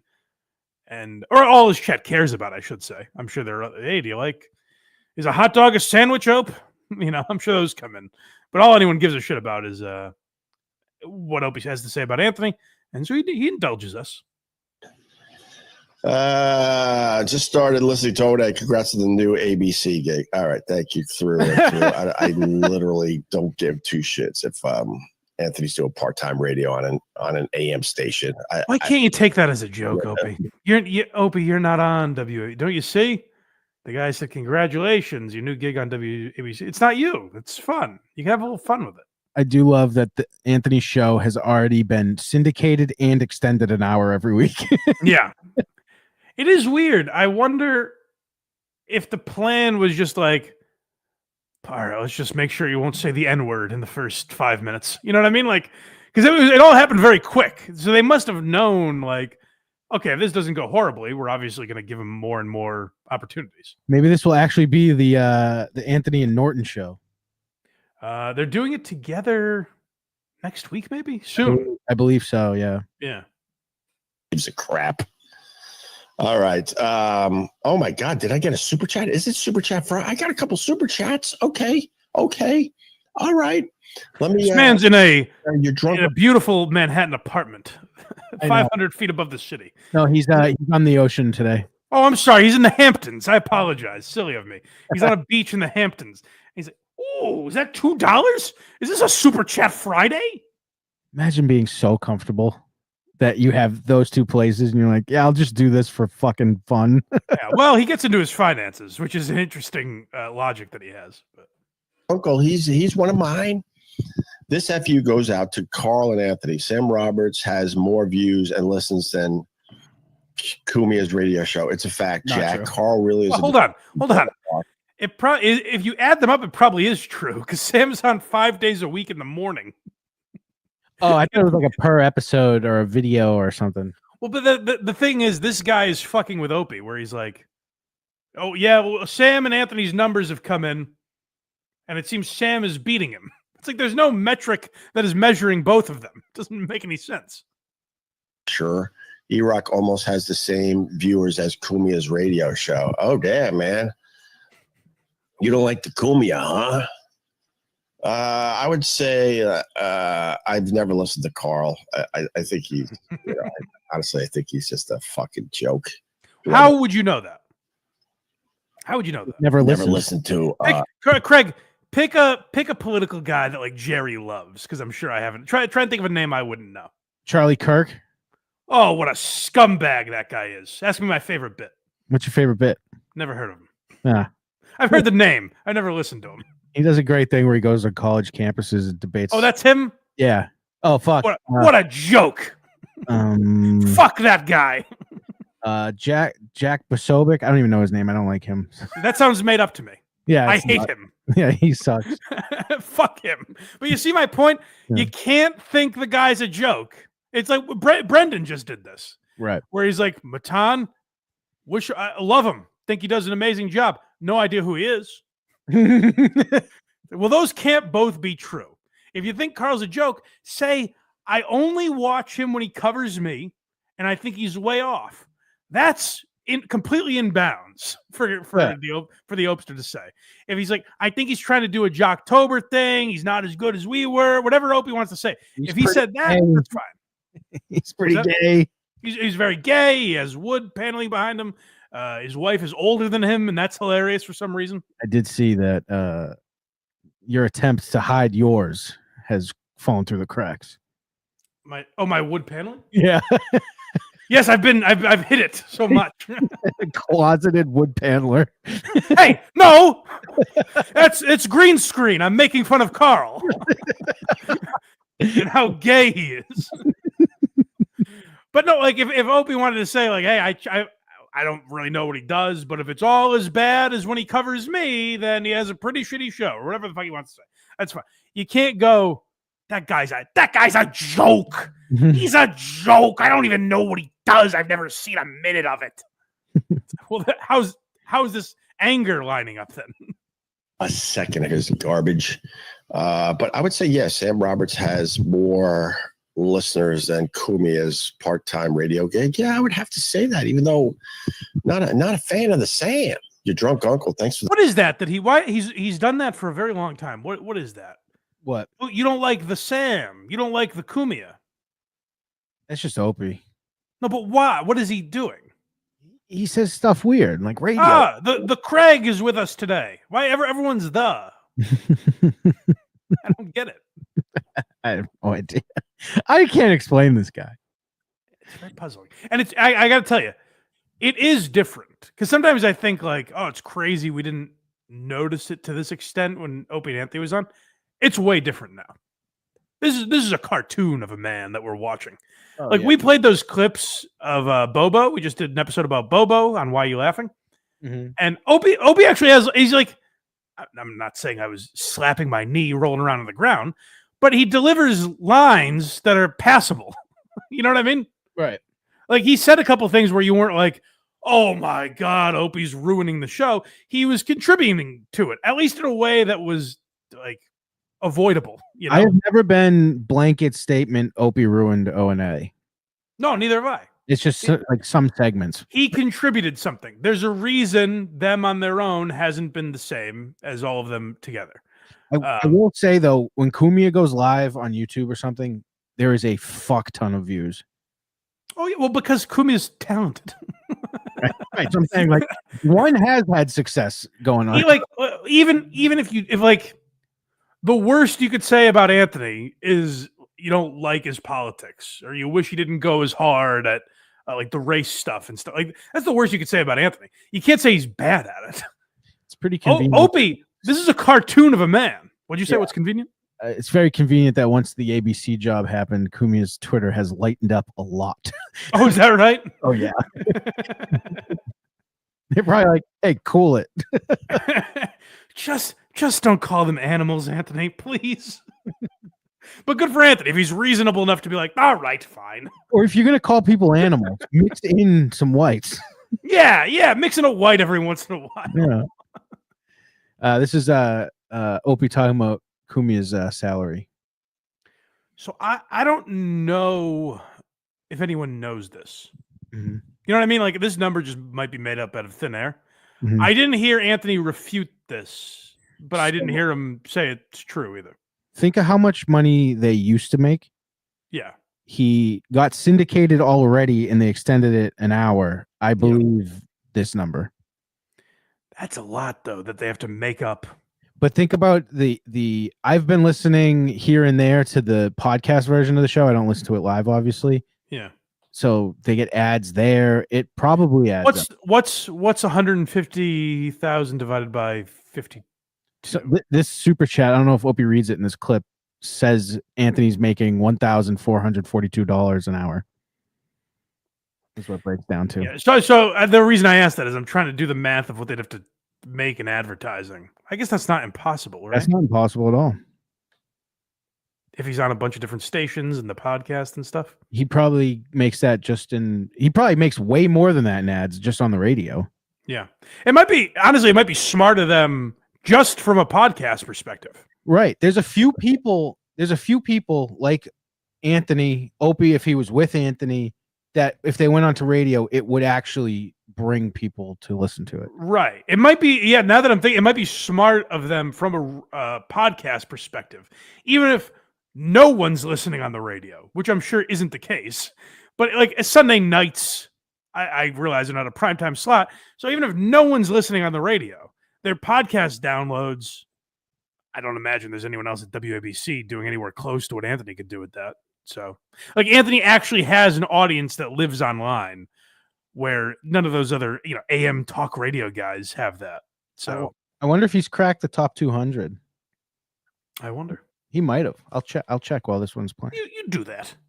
Good morning, Hope. It is now confirmed WABC paying Ann $150,000 per year for working only 2 hours per week. Excuse me. That means Ann is making $1,442.30 per hour. Not too shabby. I doubt it. I doubt Anthony's making $150,000 to do a 2-hour show once a week. I strongly doubt that. But with that said, I don't care if it's true, and I don't care if it's false. This is how people talk when they don't care. Yeah, I don't care. I don't care if it's true. I don't care if it's false. Like, this is not what I do when Alba's like, "Hey, we're out of garbage bags." I don't go, no, we're not. You're lying. They're in there. I'm going to go in the pantry, and if they're in there, I don't even care about this. This is not the tone people have when they don't care about something. I'm realizing I'm looking this up for a show that came out a week ago, so it probably wouldn't be on here. I'd have to check tomorrow or Tuesday. Well, get back to us. Run the numbers and get back to us. I will. I'll run the numbers. His life. Oh my! I have nothing to do with the guy. I've been gone a week. This is so great. It was glorious. This is like if I said. By the way, it's actually not like this because these two guys have been tied together for 30 years now. But like I mentioned earlier, we did a bunch of videos about Anthony Jeselnik. Yeah, and then today people were like, "Hey, did you see Tony Hinchcliffe talked about Anthony Jeselnik?" And I go, why? Why are they doing this? Why are you asking me about that? And it's like, well, because a bunch of your videos were about this exact topic. You titled them. You put a thumbnail up so we would click on it because of the topic.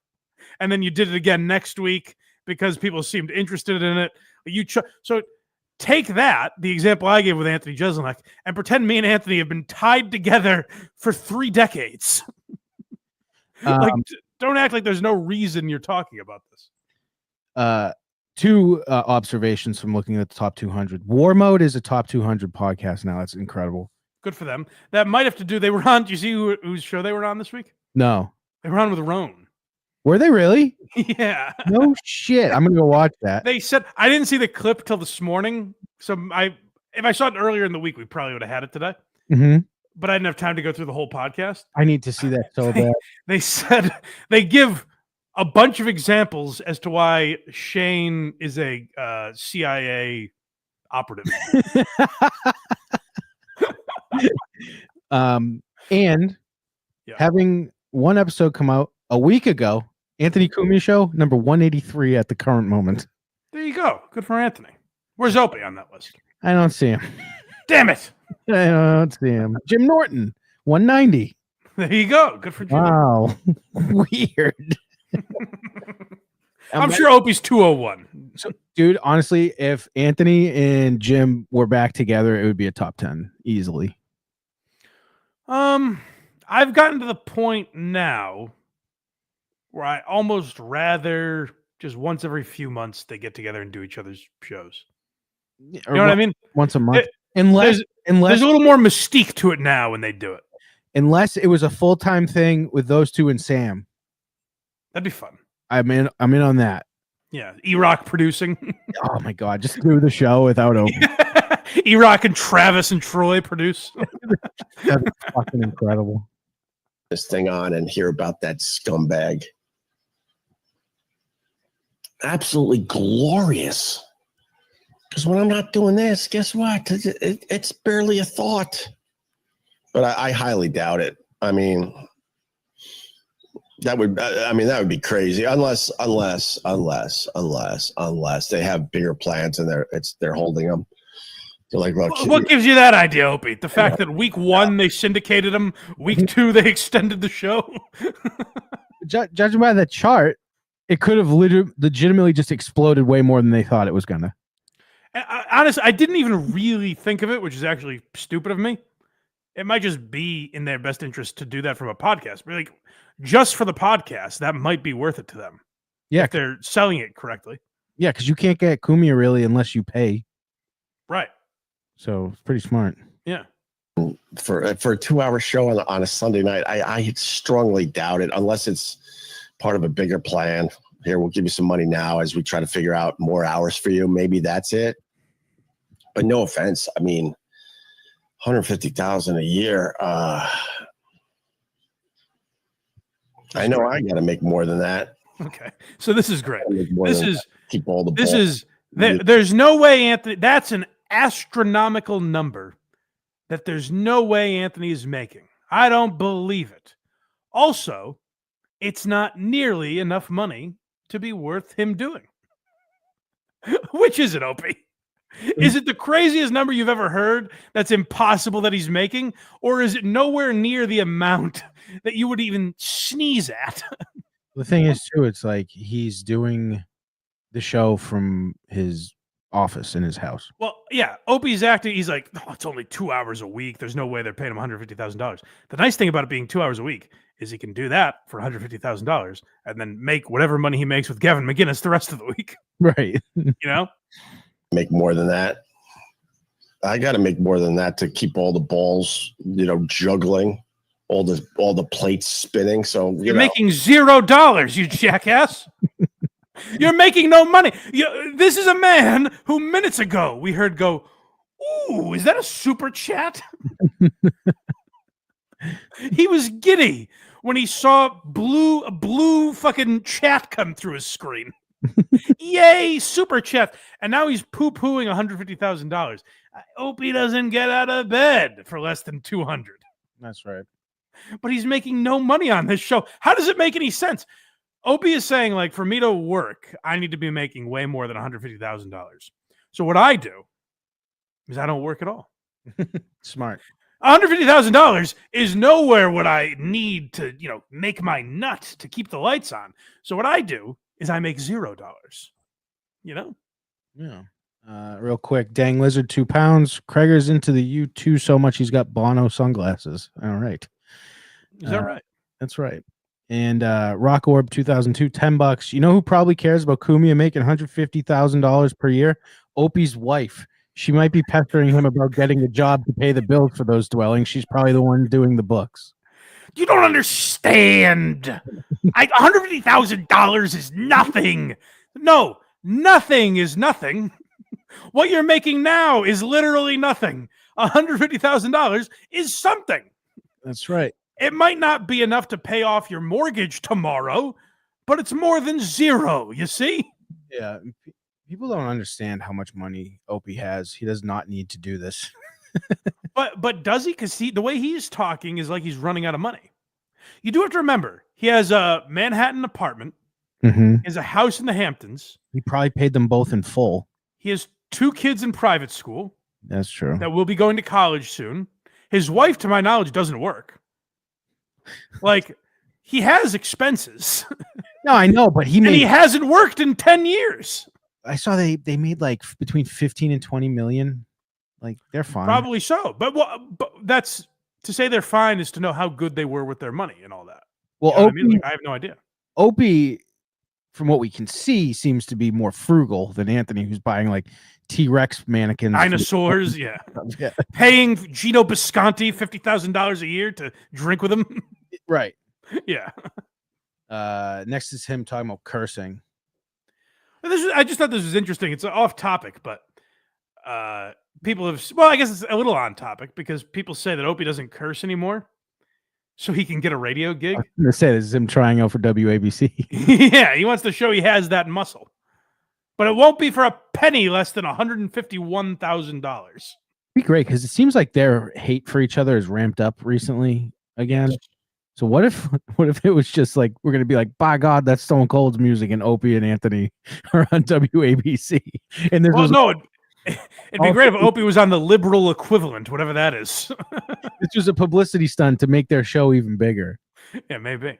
But yeah, Opie's not cursing anymore, so this is him addressing that. Now, for whatever, if I just today stopped cursing and made it like said "gosh darn" instead of "god damn," and people questioned me on it, maybe I would avoid it, I guess, if I was embarrassed by it. But I'll tell you what I wouldn't do. If I got the question, I wouldn't go, "Why are you asking me about that? Why are you asking me that? It's just a massive change in how I present myself. Why are you asking me?" That would be an insane way to behave. But let's see how Opie handles it. Why I explained it, Chris. I don't have time for nonsense. I explained this. He sounds like he's sick. The social media platform. He is actually. They have they have all sorts of rules. So if you need me to say fuck or shit, is that what you need? Whoa. But I try to keep it a little cleaner because social media has insane rules, and you never know when it's just not true. You. So I'm trying to be Depends careful. on how Are you quick okay into with the that? streaming is. Shit, piss, cum, fuck. Well, we're past the first 10 minutes. So is he. He's just lying. He's lying. Something. Holy fuck! They He's have holding a ridiculous microphone. rules. That's why when I was telling the story about the teacher coming in with the illness that shut down the world, I literally can't say the word because they're really sensitive about that COVID? word. It's not 2021. I got knocked off my live stream one just time a month for literally talking about the thing that shut down the world. 5 years ago. That's why I do it. Are 4 you years okay ago. with that? You guys are fucking weird, man. Like you're a bunch of weirdos. Why? Why are we weird? He goes, "You guys are fucking weird." Why are we so fucking weird, Ope? And by the way, that might be a person that didn't even think you'd read that. You know what I mean? That's just like, hey, why don't you curse anymore? You don't have to answer that if you think it's that weird. But that is a normal question for a show that was as raunchy and vulgar as Opie and Anthony. To be like, I notice you say poopy instead of shit now. Why is that? I don't think that's weird of that guy. No. I'll focus on the cool people because there's a lot of weird fucking people out there. And what the hell was I just talking about? Yeah. The Rangers in my Yeah, they're weird. They're the kind of people that would go onto a radio show's Facebook page and be like, I hope you slip in a puddle of AIDS, you dumb bitch. They are. I wonder who would have provoked them to be that way. You know? I wonder who cultivated that type of an audience for decades. That is weird. Certainly, you know, the type of humor that is like stomping on a homeless guy's cake or, you know, like smashing a guy's toothpick model. because you don't have any actual jokes to make about it. Tearing That is- someone's book while you interview them. yeah, tearing a book and pissing on it while you talk to fucking Tucker Max or whoever. That was a funny bit, I will say. Sure, it was. But then to be like, why are you so weird? Why are you weird that you want me to be like that? Well, you cultivated this audience, you jackass. One of the reasons why I didn't start drinking coffee until I was well into my 20s was early 20s was because my parents had stupid instant coffee at home. I remember. I forgot. I left that in intentionally because who cares? Like, you're so weird. Why are you being so weird, making me talk about that stuff? And then he's like, all right, let me get back to what I want to talk about. I mean, this instant coffee. It is. It is the tops. Yeah. Tops. This is the last one. It's Opie's nut. Oh, this is more about what Opie has to make. So he explains, but it's crazy. Yeah. He loves, like, I wasn't joking about the, like, is a hot dog a sandwich? Like, that's the type of shit Opie likes talking about because it's mindless. You know what I mean? Like, hey, instant coffee isn't as good as Nespresso. What do you call in with your thoughts? You think I'm going to drink that shit on my radio show? And they made fun of that for 20 fucking years. And now he just is that guy. He's Scorch. A bunch of people pointed out he's Scorch. Yeah. So yeah, this is more Opie expanding on what he needs. This is a man explaining why it's better to make $0 than $150,000. Or have to resort to marrying a dude to get more listeners to his radio show. Oh, bye. Literally, I think we're going to go back to being sick because that's the only way I can avoid this stupid Anthony garbage. No, I got another way. Hold on. I know you're a pro, Opie. You've been doing this since you were 18. I got a way. And it's a lesson maybe you have to be disabled to learn, but I could teach it to you normies, you sighted folk, you seers. What I do during the show, I have no fucking idea. I don't even know if we're live. I don't know if the chat is on. I don't know anything it's doing. It's true. I don't say we are live anymore. Right. I have no fucking idea if we're even on. And that's because I'm not looking at it. Now, I'm at an advantage in that way because I can't. God has stricken me with an inability to look at the chat. But if you employed these methods, Opie, if you didn't obsess over the chat and maybe you prepared some material to discuss, even if you want to talk about Anthony, which it seems like you do, listen to the show, bring in clips that you can play, or have your own topics and don't force the chat. Read a chat right now, Craig. Pick one, anyone. Doesn't matter. Let's see. Sam Bibley. I miss Brendan Schaub. So now, if I listen to Sam Bibley, I have to go back 20 minutes. And I love Sam Bibley as much as the next. Sam Bibley is a great contributor to this program, but I can't be beholden to what Sam Bibley is talking about. Do you understand, Opie? That's right. And Boxing Dad got a new couch. That I actually am interested in. What kind? Is it a sectional, cushiony, firm? What we got? Side note, speaking of which, I will be scratching an itch tomorrow night. Okay. Me and Brando will be discussing the 1993 Orlando Magic. Oh, God. So finally I can get out. Oh, it's been eating me up inside. So finally I can talk about it. Oh, my God. So that's tomorrow night. Tonight. Let's continue. Yes. For a week. Last time I did a live stream was a week ago. All right. I just wanted to turn this thing on and say hi through and through. Opie, your impression worth $151,000 a year. All right, thanks. I guess the thing with the haters is to rub it in my face that Anthony could be making $150,000. Ooh, he's learning. Yeah. I guess the thing with the haters is that like they hate me and they say hateful things. Wow, he's learning. Very good, Ope.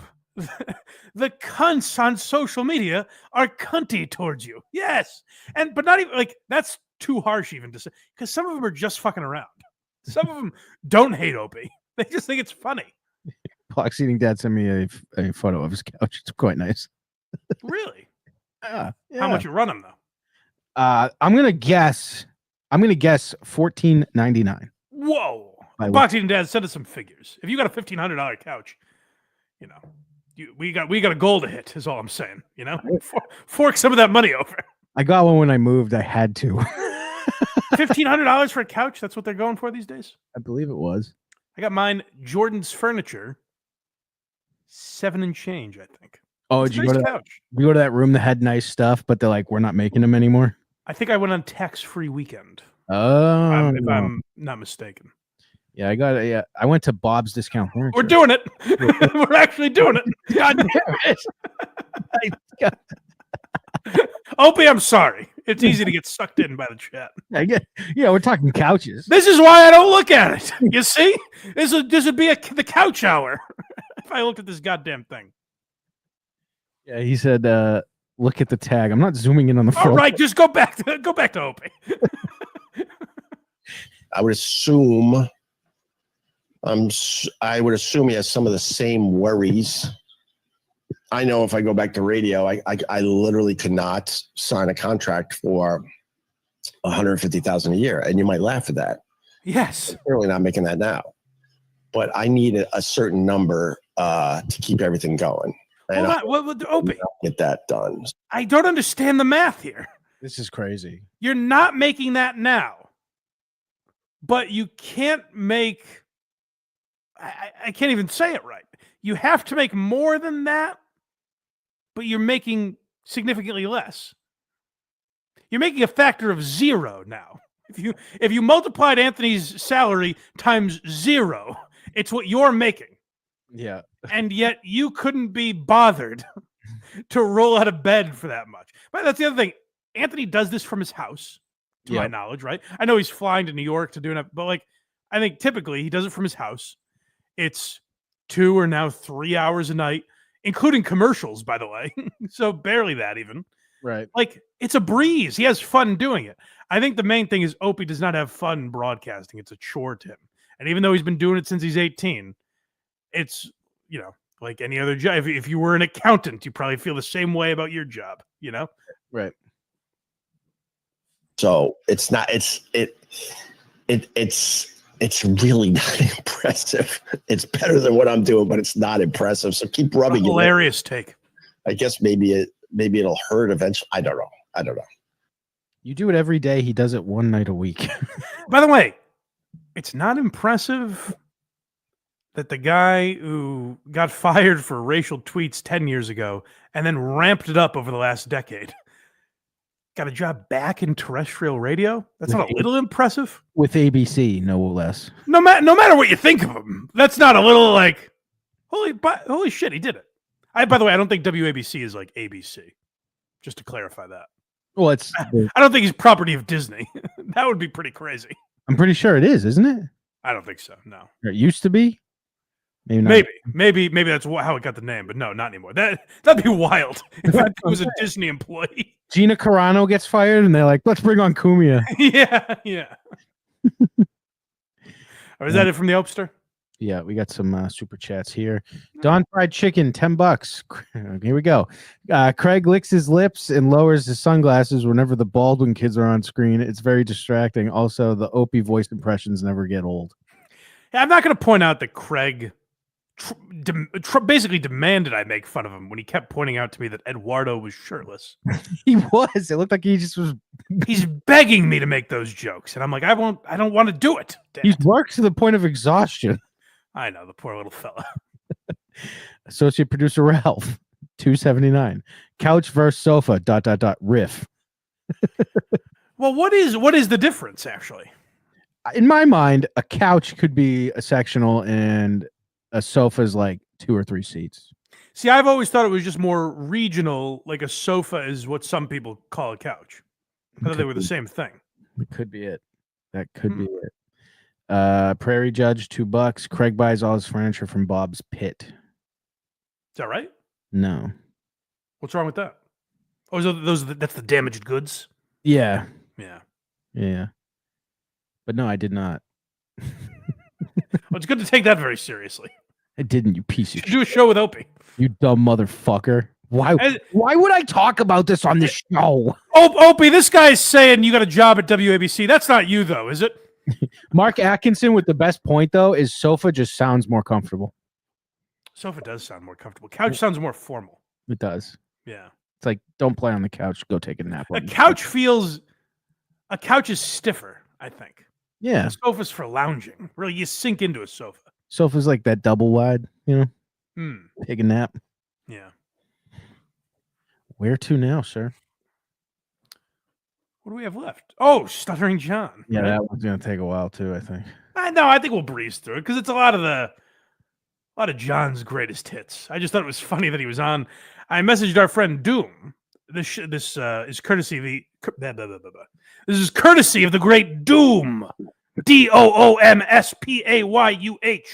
Doomspaya, on YouTube. And I messaged him. I was like, "Is this recent?" Because it feels like something John might have done a long time ago. Oh, it's recent. But no, and in fact, it is from this week. John is going on tour with his stand-up, and he's out promoting it on local news. My assumption is this guy or someone else at the TV station who's a big Howard Stern fan, doesn't know what John's been up to, and was just like, holy shit, a guy from the Stern Show wants to come on. Absolutely. And then they got this disheveled mess. Well, if you listened to Howard Stern back in the day when he was entertaining, you probably heard this Nice. guy on quite a bit. Okay, this guy is a Stern fan for sure. Absolutely. The announcer for Jay Leno on Tonight Show. Well, now he's doing a lot of busy things on his own. We're talking, of course, about... Name some. Name like three. Stuttering John Melendez. How you doing, man? John, thanks so much for coming on our show. Thank you for having me. You have no idea. Back in the day when I was just a young, dumb college student, we would sit around the radio like old people and listen to Howard and your bits, and we would just laugh ourselves silly. The stuff you did on that show was crazy, and we loved it. Oh, yeah. I used to do... I gotta say something. All true. Yeah. Like if you just took John on the Stern Show, he would be a beloved character. Mm-hmm. He actually seemed like a guy that knew how to take a beating back then. Isn't that crazy? Yeah, he seems normal here. Like on the Howard Stern Show, like I think I wasn't listening at that time. I was just a boy. But I believe the thought of John at that time was like, this guy can really take a punch and dish it out, you know? Mm-hmm. And look at what he's become. It'd be great if this newscaster was so in on it that this was just like Jerry Springer, Maury Povich style, where he's like, Lady K, come on out. Oh, that'd be so funny. But John can take a joke if it's someone he deems above him. Well, that's ultimately what all this is. Right. Is that if Howard Stern or Jay Leno said what Karl did that fateful day in 2018 or whatever it was, water off well, you know what? Here's where that goes away a little bit. He wouldn't take a joke from Artie Lang. I think you needed to not only be above him in the business, but like in an authority role over him. Yeah. You know what I mean? Yeah. Like someone that could do something for, like Artie wasn't doing anything for John. So when Artie would make fun of him, or actually Artie was doing a lot for John, just having John on Artie's podcast is doing John a favor, but John doesn't see it that way. So like if there's a glaring opportunity that you can offer John, he is able to take that punch just from like if this guy started busting John's balls, John's storming out, which would have been great, but Wacky celebrity interviews, like one of my favorites, which I always wanted to get, a music career. I'd like to always get some kind of record deal, but then I had to go up to Ringo Starr at a big packed press conference and go, Ringo, what did you do with the money? And he goes, what money? And I said, the money that your mom gave you for singing lessons. Did John think that impacted his music career? Seems so. Did you hear that? Oh yeah. He goes, I always wanted a big record contract, but I had to go up to Ringo Starr. As if that was the day, like, Ringo called Jim Music and was like, cancel the Melendez deal. He's out. No more success in music for this guy. I do like that he all of a sudden is stuttering again. Oh, well, that's because people have pointed out there was a clip of from early Stern, like I think John's first appearance, maybe. Mm-hmm. I think Karl probably played it, and they're like, they bring him into the studio, and he's having a normal conversation, and Howard's like, "Oh, you don't even really stutter. I thought you stuttered. That's kind of disappointing." And immediately John goes, "Well, sometimes I stutter." Like right there, it comes, and Howard's like, "Oh, okay, very good." I feel like so coincidentally, when Howard pointed out that you don't stutter, all of a sudden it started. I think it's more like when he's nervous. Like, when was the last time he was on fucking television? Right. Yeah, I think it's more nerve related. Oh, but I asked all these crazy questions. I don't know how you did it and survived, because the stuff you would ask was, I can't believe you just got away with it. I mean, can I rebut that a little bit? This guy's already regretting having him on. This guy is nothing. Yeah. But can I rebut that point? Like, I'll give John credit. And again, that is a skill. It's the Schaub skill that we were talking about that Schaub doesn't have.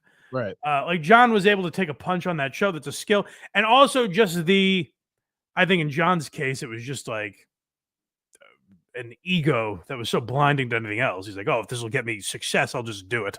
I don't care if it's ruining someone's day. But when they're like, the balls it takes, I never understood why was Ted Williams offended that John said, hey, do you ever fart in the catcher's face? Like, why is that a defensive question? What a brilliant question, though. No, really takes a great mind like Jackie Martling to come up with something like that. Let's go ask a drummer about his singing lessons. Well, like, listen, the Ringo Starr question is like, that's kind of funny. Yeah. Like, just because it catches you off guard, you're not expecting him to say it. But like, John's about to give an example where it's like, why was this like so controversial? Like, oh my God, I can't believe he said this to him. Listen to his example. Lama? Yeah, I asked Mr. Rogers. I asked the Dalai Lama, do people go up to you and say, hello, Dolly? Right. You prank. Like, what's the Dalai Lama going to do? Choke him out? You bitch! Fuck you. How dare you say something like that to me? I don't get why it's an offensive question, really. Secret Service at your door. Yeah. I had a 5-minute phone call with Donald Trump, pretending I was sending Bob Menendez. Oh, God. Senatorial. I sound janitorial. John has used that line conservatively 6,000 times. Oh, wow. Yeah.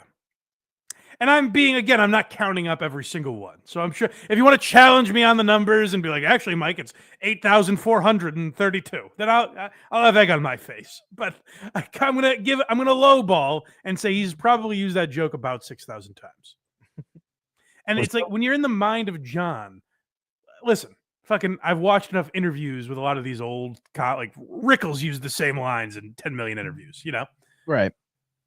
But usually they're pretty good lines. Right. It's like, when they're not even getting a laugh, maybe throw it out of the arsenal. I don't sound senatorial, I sound janitorial. His tongue keeps falling out of his face during this interview, too. Oh, good. Kathy Griffin's calling me. Oh, my. Wow, what a day that must have been. You've had a good career. I mean, you were on Jay Leno for a number of years. I remember back when I first started here at FMJ, at night we would pitch to the Tonight Show, and there's your voice introducing the kind of a sad moment when you have to go, and you've had a great career. You're not talking about anything the guy's doing. I know. You're like, you had some years there, huh? It would have been very funny, too, if this guy snuck in, like he was into the Dabbleverse, and he was like, when I started here at FSJ, that would have been good. He's got potatoes out on the table. Imagine the Tonight Show hired a stutterer to be their announcer. I mean, that's like entrusting Charlie Sheen with your Coke. No, it isn't. No, John. Oh my God, this is psychotic. Let me break that down for a moment. Trusting a stutterer with the Tonight Show is like entrusting Charlie Sheen with your Coke. Charlie Sheen would do the Coke. That would be the danger, right? Yep. So hiring a stutterer for the Tonight Show would imply that he'll do the job? Or he'll steal the show? Like, I don't get What? How is it like that in any way? Stutterer to be their announcer. I mean, that's like entrusting Charlie Sheen with your Coke. No, it isn't. If you couldn't do it, they would just have someone else do it. No shit. It's not like that at all. Real timely references too. Well, that's true. Yeah, Charlie Sheen is top of mind for everybody these days. Only maybe you. No, I'm only kidding. I know there's a police station. Yeah, right across the street. Watch out. Yeah, I'm only kidding. But that it was. I couldn't believe it that they hired me. But I loved it. Jay was such a great guy. Yeah, like I was saying, we had Jay here in our studio a few years back, and real nice guy. So you know what? Nice. Your best memory. Nice. If John had any, he'd been like, cool. Boy, the chemistry between these two is off the charts. I know. Jay Leno. Nice guy. You know what's funny? Because I stutter, obviously. It's not an act, although people think it's an act. But it's a dig at the dues payer. Who are these people, John? That'd be great if you just started going off on Shuley on television. You seen this shitware? John, we're gonna have to bleep that. Please stop. Doing a thing called I'm stuttering on this. It's called a Beach Games, and I had to. So they had a picture from the Angels, Jared Washburn, and the guy wears a puppet on his head. He doesn't even show his real face. He wears a puppet, and he does this voice. He calls it Tukey, and he's not even. His name is Rocco, and he lives in Colorado. But what he's doing right now would be like if you were on the show and you were like, yeah, so every Sunday you can as you can see, I'm blind. We have a show. Like you just you see him stuttering. I noticed you had a ping pong table downstairs. I don't know if you have any interesting ping pong stories. It's a Byron Allen show now. Mike, I've got my wallet here. I'm going to I want you to take a look at my ID. Can I toss it to you? Filled suntan lotion filled balloons at my back. And I was going to say, when Jay says, are you nervous? I was going to say, don't worry, Jay. He's no Mariano Rivera. Why I put the two hardest consonants together, but he's my favorite pitcher. So then there we go. All right, John, are you worried? I go, no, Jay, don't worry. He's no Randy Johnson. So I had to just come up with something else. What a moment. John. All right, so the reason you're here is because you're in town tonight. You're doing stand-up at the Funny Farm. So just lest anyone think we're just friends. I want people to know there's a reason this mess is in my studio. What's happening tonight over at the Funny Farm? Yeah, the show starts at 8. It's me and it's a Starring John and Friends tour, though I don't know any of the comics. Oh my God. Oh my. Why promote it like that? So he's actually going to follow real comics? I guess, yeah. I mean, I assume these are like borderline open mic level people. It'd still be better. I would think, yeah. But why would you promote that? Why call it Stuttering John and Friends? And I know the answer is that people will buy tickets hoping they'll see Beetlejuice or High Pitch Eric there, you know? Yeah. And maybe Nick DiPaolo and Artie Lang will be on the lineup. But like that's why you call it that. But John's like, hey, it's called Stuttering John and Friends. I don't know any of these losers. Do you think like people are going to remember the old tour? Yeah. Oh, Jesus. Yeah, definitely. Jesus. Yeah. But here's the thing. Even let's say that's true. You have no pride in what that was. You have no pride in saying like, well, I had Jim Norton and Nick DiPaolo and all like these great comics on the lineup. And now I have Craig Acone. Legitimately, you could probably get on this thing. I definitely could. I'd feel comfortable doing it too. Craig would crush. I would crush. He'd be like, "You went over your 7 minutes. I don't want to fucking talk to you ever again." Could Chris Acone get on? Yeah, maybe. Okay, good. Maybe. So let's see if we can make that happen. The creator of the Stuttering John podcast. Yeah. Dave, the owner's a great guy, and I've been doing stand-up for 25 years now. And you know, I talk about aging and about dyeing my hair, although as I call it, glazing. It's not as it's not as feminine as I'm not some queer. Make sure you get that right. By the way, I have a trans and gay child. My kid is gay as hell. I can say whatever I want. I'm not some pussy namby-pamby homo that would glaze his hair. Saying you have glaze in your hair is infinitely gayer, by the way. Than just saying you diet. Yeah. Yeah, definitely. I mean, it sounds like cum. It literally sounds like someone jizzed in your hair. Someone new to the show just said, Craig has a brother? Oh, no. You got to go deep into the archives for that one. Yeah. I don't even know where you'd find that. I don't know what episode it was. I don't either. It was probably called Chris Acone, to be honest, or something like that. Maybe. That would make sense, yeah. Childbirth, child rearing, and just I cover and dating, online dating, because I'm divorced now. It's all topical stuff. I talk about childbirth. My youngest is 19. Sure, to the date, and she meant one curve. She was built like a basketball. But I get like it's. Hold on one second. I'm just doing some math here. It's about childbirth. That's one of the topics he discussed. Why? His youngest kid is 19. His oldest, I think, is like 28 or something. Yeah, he remembers. Maybe Like- older. No, well, I'm just doing math. He said he's been doing stand-up for 25 years.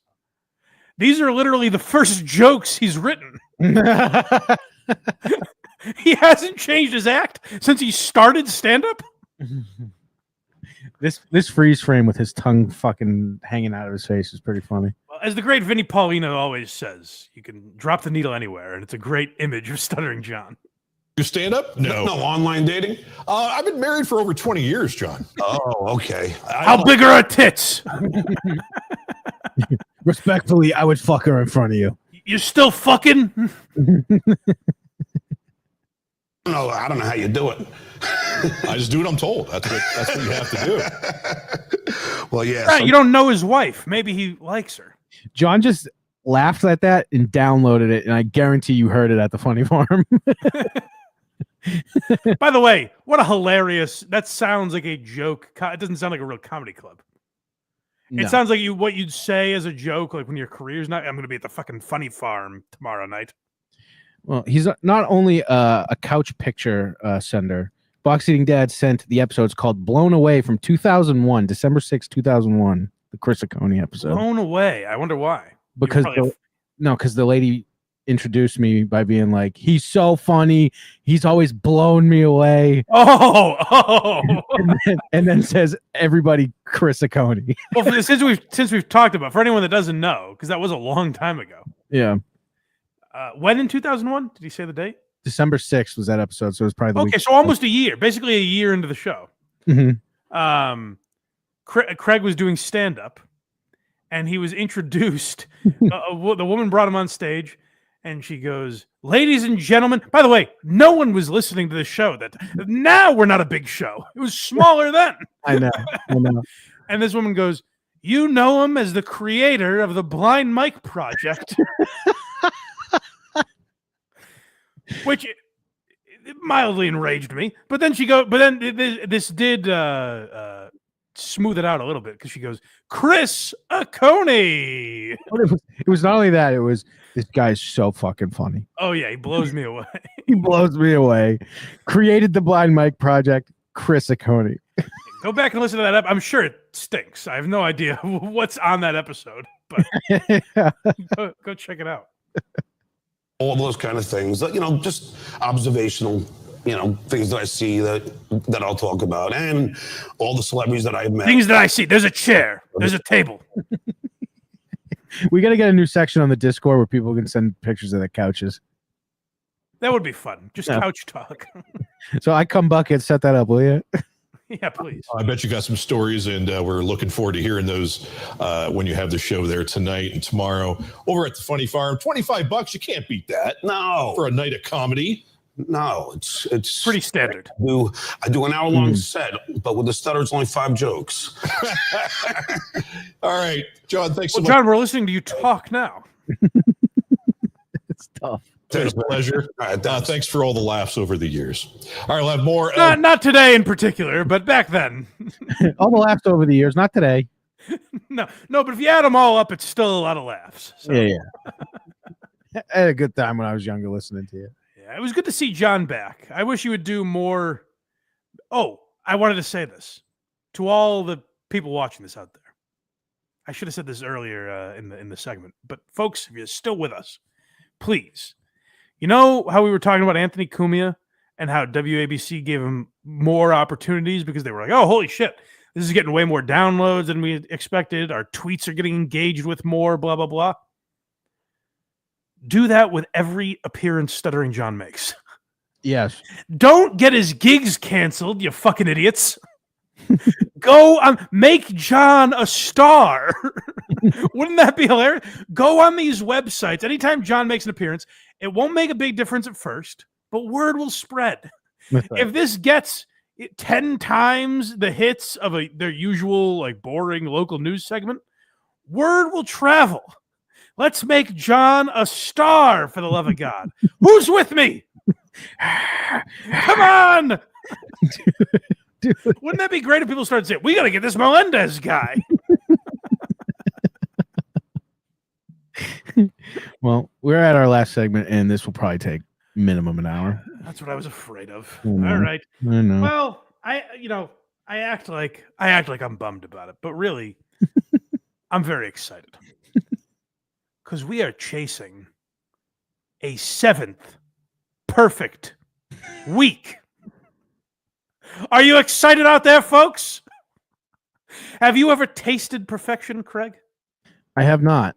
Well, you're not as lucky as Casey Day. Last week, Casey Day was here to experience, and Cardiff Electric also, was here to experience 6 straight perfect weeks. But imagine one more week of perfection. Now,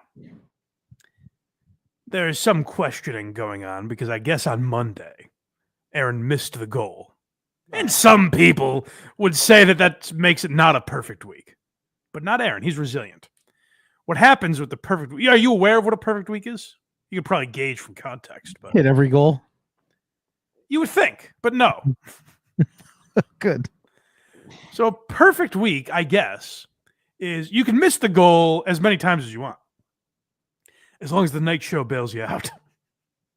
So in the mornings, you can miss the goal, and which Monday they did by about $60, I think. Yeah. But then the night show kicked in, and they exceeded the goal by $60. Ah, okay. So it all evens out in the wash, you see? So he makes the amount of money Yeah. it would be by the end of the week.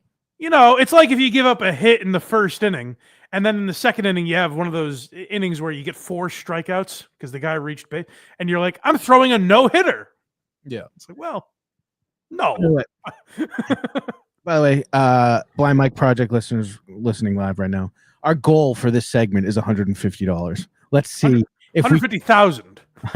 No, $150. Which is not a lot of money, as I hear. PayPal, Venmo, Super Chats, Rumble Rants. Yes. $150. Goal on top of goal will double goal.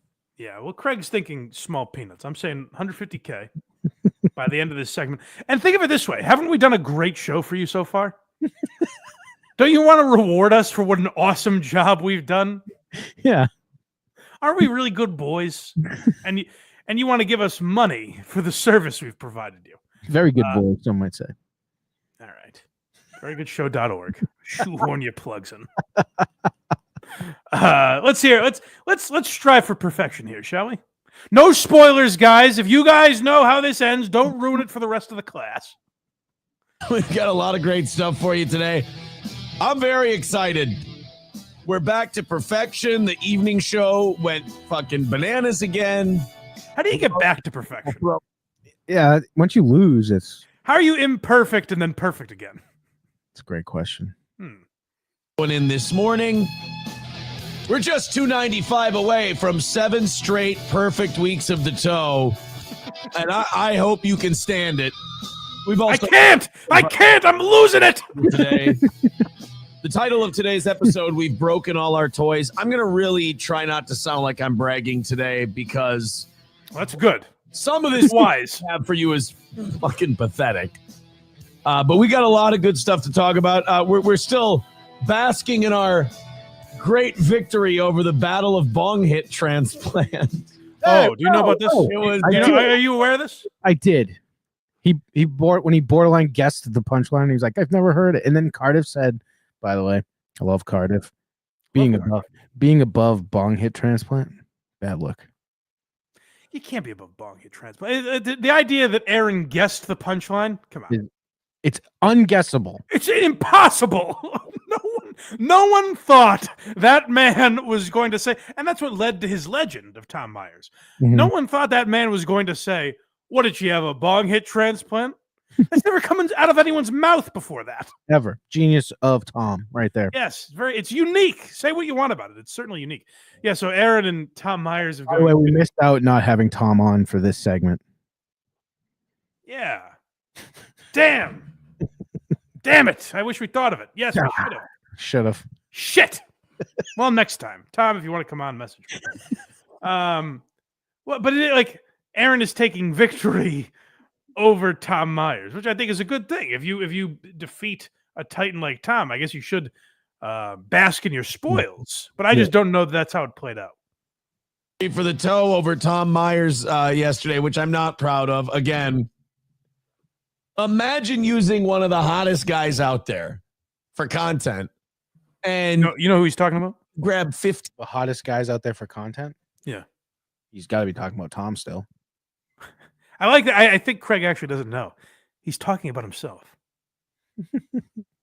See, I thought that, but I was like, there's no way. He's referring to himself as one of the hottest guys out there for content. Now, listen, we talk about Aaron a lot. I know, like Patrick Melton and those guys talk about him a lot. You can't be delusional enough to think that, though, right? I think he's got to be joking. I hope so. Let's give him the benefit of the doubt. I hope he's joking. He's got to be. People. We had to go up and we had to bump Tom's numbers up to 60. Like, whoa! And I had to give you a career to destroy it. I had to make Tom Myers into something, mold him out of clay, so I could go. Let me tell you something, you son of a bitch. Nick Mullen made Tom Myers. Don't act like you have shown Tom Myers to the world, you piece of shit. I had to give you a career to destroy it. Stop quoting Eminem. Even though it sounds very hip when you do it. But like this is just such a disingenuous thing that Aaron does, is he acts like he's a kingmaker of some kind. Same thing with Patrick Melton. He had to become known to be. Nobody knew who he was. He had 13 people watching him. He starts talking about the toe. Now it's fun to taunt him and poke him and watch. He just doesn't have the numbers to be able to talk like this. No, it's crazy. He just doesn't. I mean, you guys in the chat, tell me if I'm wrong. I know who Aaron is because of who are these podcasts and Patrick Melton, mostly. You know what I will say? He started popping up in my algorithm when like him and April first started, I think. Mm-hmm. But I think they have less numbers than we do. It's at least comparable. Yeah, it's like about the same size. You know what I mean? Like it's not something where like Aaron is this massive name and just talking about you. He's not Carson. No. You know what I mean? Aaron thinks he waved Tom over the couch and suddenly Tom has the stamp of approval of Hollywood. Him lose his mind. There's even a conspiracy theory out there now that Patrick is recruiting fans of his to pretend to be people to go on with him, like pretend to be people in my life. And then, so this is the mental illness of it. This is a theory that was proposed to me. I got 2 very good emails yesterday. One person proposed that Patrick is recruiting his own audience to pretend to be that my former schoolmate, Paul Shea from Town Square. Need me to explain? Yep. And then the person, I'll do my best. So Paul Shea is a Minnesota radio guy that emailed with Melton and Moody, I believe, the hosts of This Little Piggy. And he wrote an article about Aaron's trial, the ongoing trial. He wrote an article about it. So those guys reached out to him and he replied. He said he was aware of the show. He liked them goofing on Aaron. And he told them a story about being at a wedding with Aaron. He's like, me and him don't really get along. He's kind of a douchebag, that sort of thing. Yeah. So what has ensued since then is that trolls have reached out to Aaron and been like, "Hey, I'm Paul Shea. I'm the guy that went on." And Aaron's like, "Wait, you're not Paul Shea. That must mean the Paul Shea that reached out to Patrick Melton is fake." So they didn't really talk to the guy. Are you with me so far? Yeah, sure. No. Let me boil it down a little further. There's a guy in Minnesota who thinks Aaron's a douchebag, and Aaron's saying that's not possible. Okay. All right. Okay.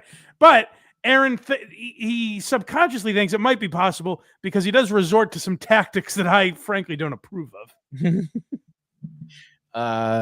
We got $2 from Strangeland77 towards the goal. Love the show. Thank you, buddy. Hey, we are $149,998 away.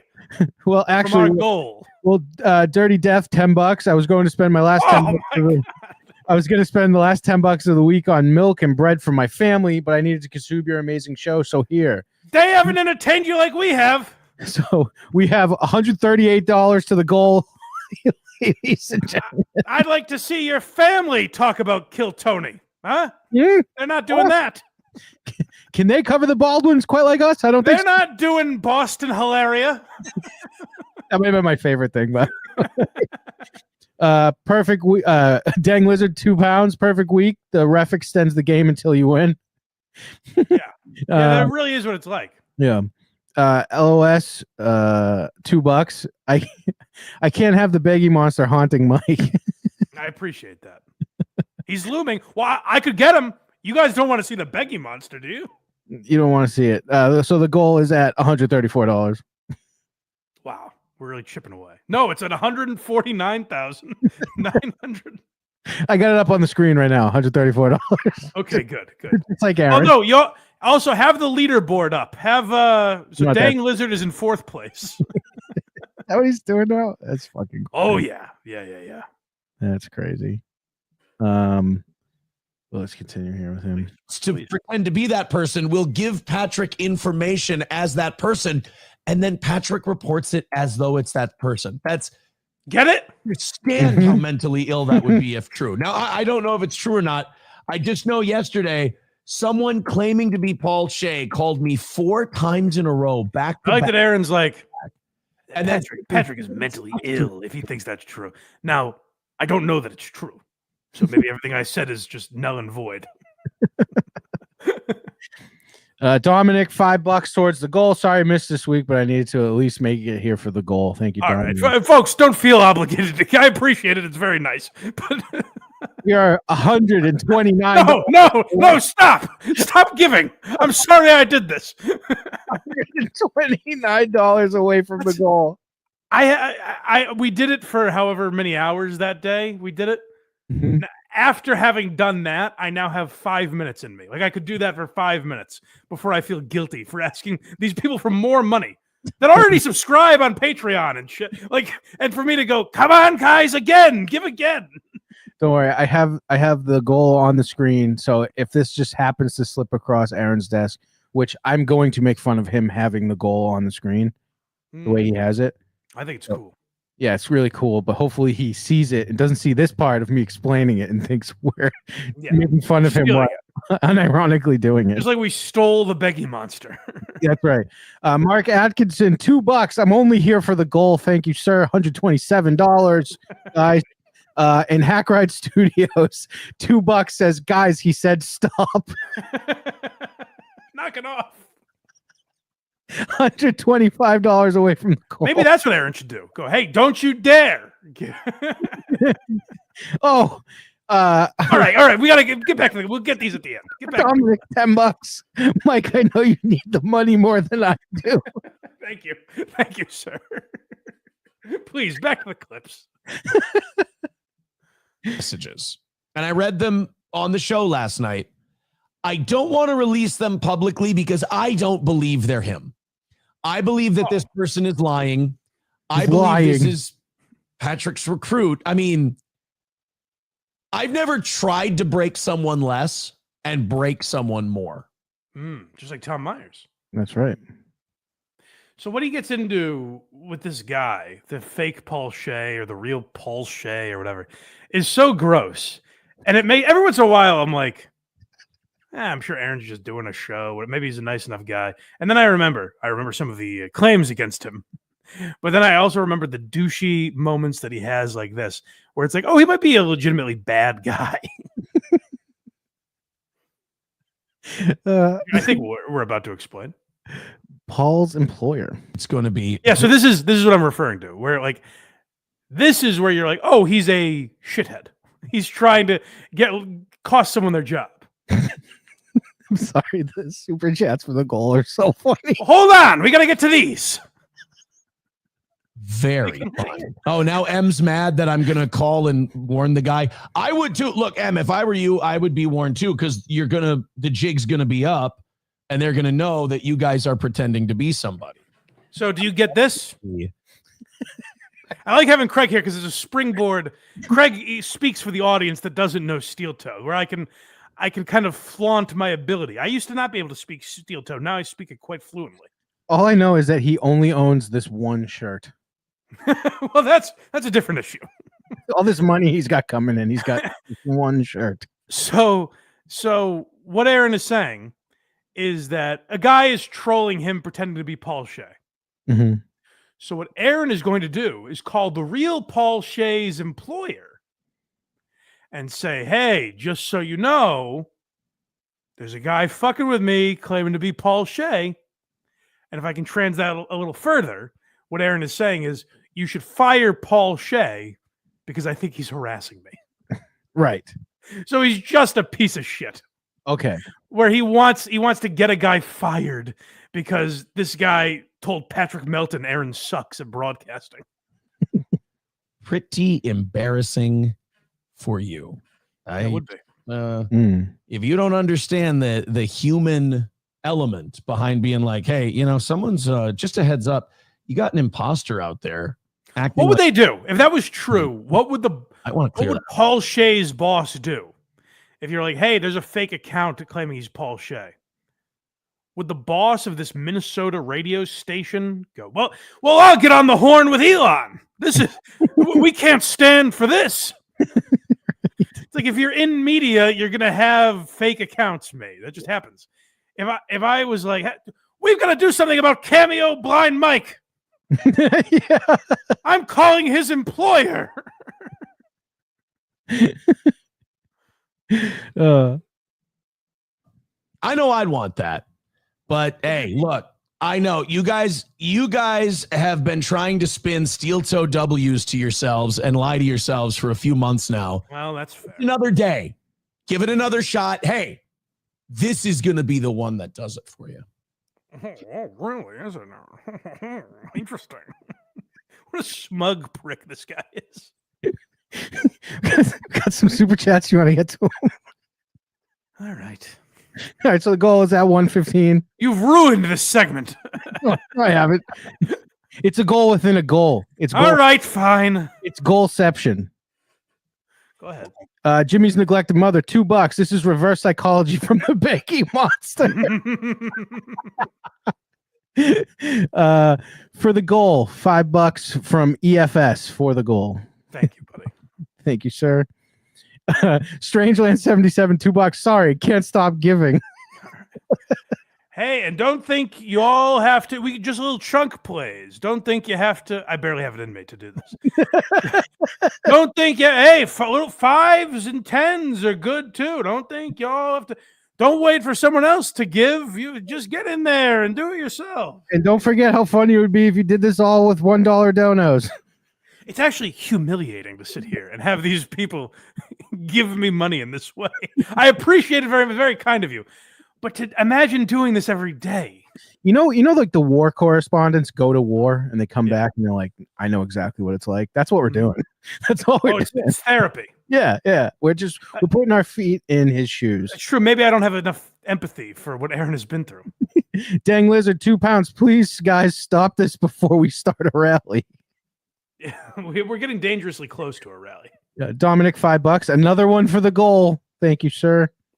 I hope when you're doing your math, you're taking out the 30% that YouTube takes. No, we're not getting that crazy. Dominic, $2. Is this the rally? Am I starting it? All right. Back to the clips. We got leader of the leaderboard. So you don't know about this? No, I know he does, but like I don't think I've ever been on when we've focused on. Oh, well then let's hit up the leaderboard for the week. Let's see who's on there. What brave souls have ponied up to carry the slackers this week? That's all I'm gonna say. 285 away from 7 weeks of perfect. Guys, let's do it. Let's throw in a few bucks. Streamlabs, PayPal, Super Chats, Rumble Rants, etc. 7 weeks. If we knock out today, that's the last one. That is 7 weeks of all the goals hit. Wow. Well, not quite. We missed on Monday. We got it back yesterday, so we did a 5-hour show. We're back to good. We missed on Monday, got it back Wednesday. I didn't realize there were 2 days between. And thank you to Starberry for a $100 donation. We hit our goal. Thank God it's over. We can all move on with our lives. I was doing a real fun bit. And then thank you. For the love of God, Starberry. Thank you. And then I was getting real sick of it during it too. Yeah, I appreciate that, Starberry. Thank you. How does he do that? Get us out of our misery. It's humiliating. Oh Come on, guys. Holy fuck. Let's see the leaderboard, though. Anna's yesterday. Thank you for that. You guys finish off that 285. We got ourselves the final win for the toe of the week. This is what the WHMH 101.7 top toe nations board looks like. Oh, Jesus. Please. Oh, you don't know that? First after that big. Oh, Craig, you gotta pop by more often. You're missing a lot. You don't know about toe nations? I've heard him say toe nations. I have not seen this leaderboard before. Yes, it's the top toe nations board. At 210. Gray Duckling is at 190, just $20 away. Gray Duckling is a mainstay. Got $100 in third place, and Schweitz in fourth with $65. I love that fourth place is in the double digits. That means that we translate that for you. If you given don't a mind. little bit this week, and that I is love that fourth place in the double digits. What Aaron is saying is that this is sort of like a Bill Belichick offense. Right. You know? Like, who's Tom Brady's favorite receiver? The open receiver. Right. Who's Aaron's favorite donator? The one with money in his pocket, I guess. What Aaron's saying is it doesn't have to be one of those pay pigs, one of those assholes that donates $300 or $400. It can be all of us. In a way, by saying like fourth place is in the double digits, he's saying we are all fourth place. Like that's kind of a spot for all of us because we've all just done our jobs this week. Right. Next we have donations. And people actually give him a ton of money, judging by this donation board. Don't call it the donation board. Don't pay it proper respect. At least put a little stink on it when you say, no, go, oh, well, judging by this donation board, it seems like the numbers are all on the up and up. He's got some loyal listeners. It is, frankly, to Aaron's credit, amazing that people keep giving him this money. Like you gotta tip your cap, you know? You gotta give the devil his due. I want to put a gun in my mouth for like the last 15 minutes of this show, doing a goal and seeing. It was actually it's humiliating. I hate that we jokingly did it again. I knew it was going to bug you that I put a realistic number on it. Yeah. This is the struggles begin. Oh no. Oh God. Is perfection hanging in the balance? It is hanging. Don't say that. I'm sorry, but we gotta go with it. All right. Goal of the week. So I would like to see that get knocked out. I would like to see a win for the toe because that would make it 7 weeks. And we don't have an ability to make this one up. So we got to hit it today or have an ability. Bust, you know? And I don't want to see the last show of the week be the one where we lose our potential 7-week win streak. Well, I got good news for you, Aaron. Monday was the day that you lost the streak. It was over already. Hey, no sweat, Aaron. You already lost. Take that weight off your shoulders. It's done. Giveaway, not very difficult. Everybody throws in a few bucks. The links are all in the chat, so you can just go to the YouTube chat. That's not difficult. Whatever. Click. Imagine that language. Like, hey, all you, hey, Starberry, you dick. What you just did, That was easy for you. Another fork over another 100. Imagine thinking that way about strangers just giving you money for what? I don't know. Yeah, Starberry, do it again, you bitch. Link. You can send in your Rumble rants. You can send in your super chats. The more we do that, the less I do this. It's worked really well so far this week. Let's throw in a few bucks. It's rally time. Ooh, nice $100 rally right about. Turn your caps inside out, gang. Rally caps. Hey, for a little while. So let's keep that up. Let's start bringing the dollars in today. It's been a very good show. It's, you know what? The pace. The pace has been. It's been a very good show. Lickety split. Can you imagine talking about yourself that way? It's been a very what a show it's been. And what I like about it, the pace. Oh my God, we have just been firing on all cylinders. Oh my God. Hey, Aaron's the only one there. I know. It's a psychotic way to speak. Show better than this one. It's really. Oh, which reminds me. Sorry, Aaron. Excuse me. You won't know the answer to this, but maybe the chat will.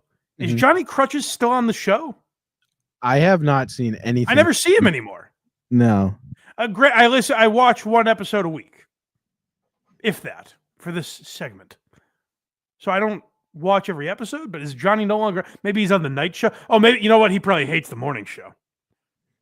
Johnny probably said, "These losers in the morning, I can't associate with them. I got to go to night. I got to hang out with the cool people at night." Oh man! Imagine doing 2 4-hour shows a day. Oh, Craig. One is 4.5 hours. Mm-hmm. The other is 2.5 hours. That's if he hits all the goals. I'm sorry. But if he goes into overtime and shit. No. You're not listening to me. If he hits the goals, if he doesn't hit his goals, he gets to knock off an early 6 hours.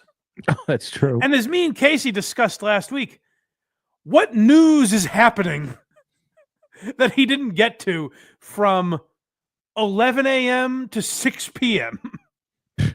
News dump. You know what I mean? Like, what news in that window? Or then from 8:30 p.m. to 6 a.m. You know what I mean? Yeah. Like, what meat is left on the bone for a steel-toed day? I don't know. I know if I start watching, I'll just keep doing it. And I can't do that to myself. Keep watching? Yeah. It's a lot to consume. I have to watch on, I go double speed on YouTube. And when I get to the political stuff, I skip ahead. Yeah. All right. I'm in it for the goal. That's true. I just need to see this goal. The opinion that the shows have been ridiculous lately. And I get emails and I get messages from fans who are like, hey, first of all, fucking shows have been banger lately. Hey, no bullshit. hey, let's cut the crap here. I don't want to blow up your skirt or whatever the saying is. Let's cut the crap here, Aaron. You have been dynamite lately. I mean, man to man here. Can we talk as guys? Just put the bullshit aside just talk as two men. You have been crushing. You've been murdering. That's what Joe Rogan said. Don't Yes. You've been murdering, Aaron. It's Ron White killing, and then Aaron goes up and he's murdering. Everyone in the chat's been saying, "What intonation?" I like that.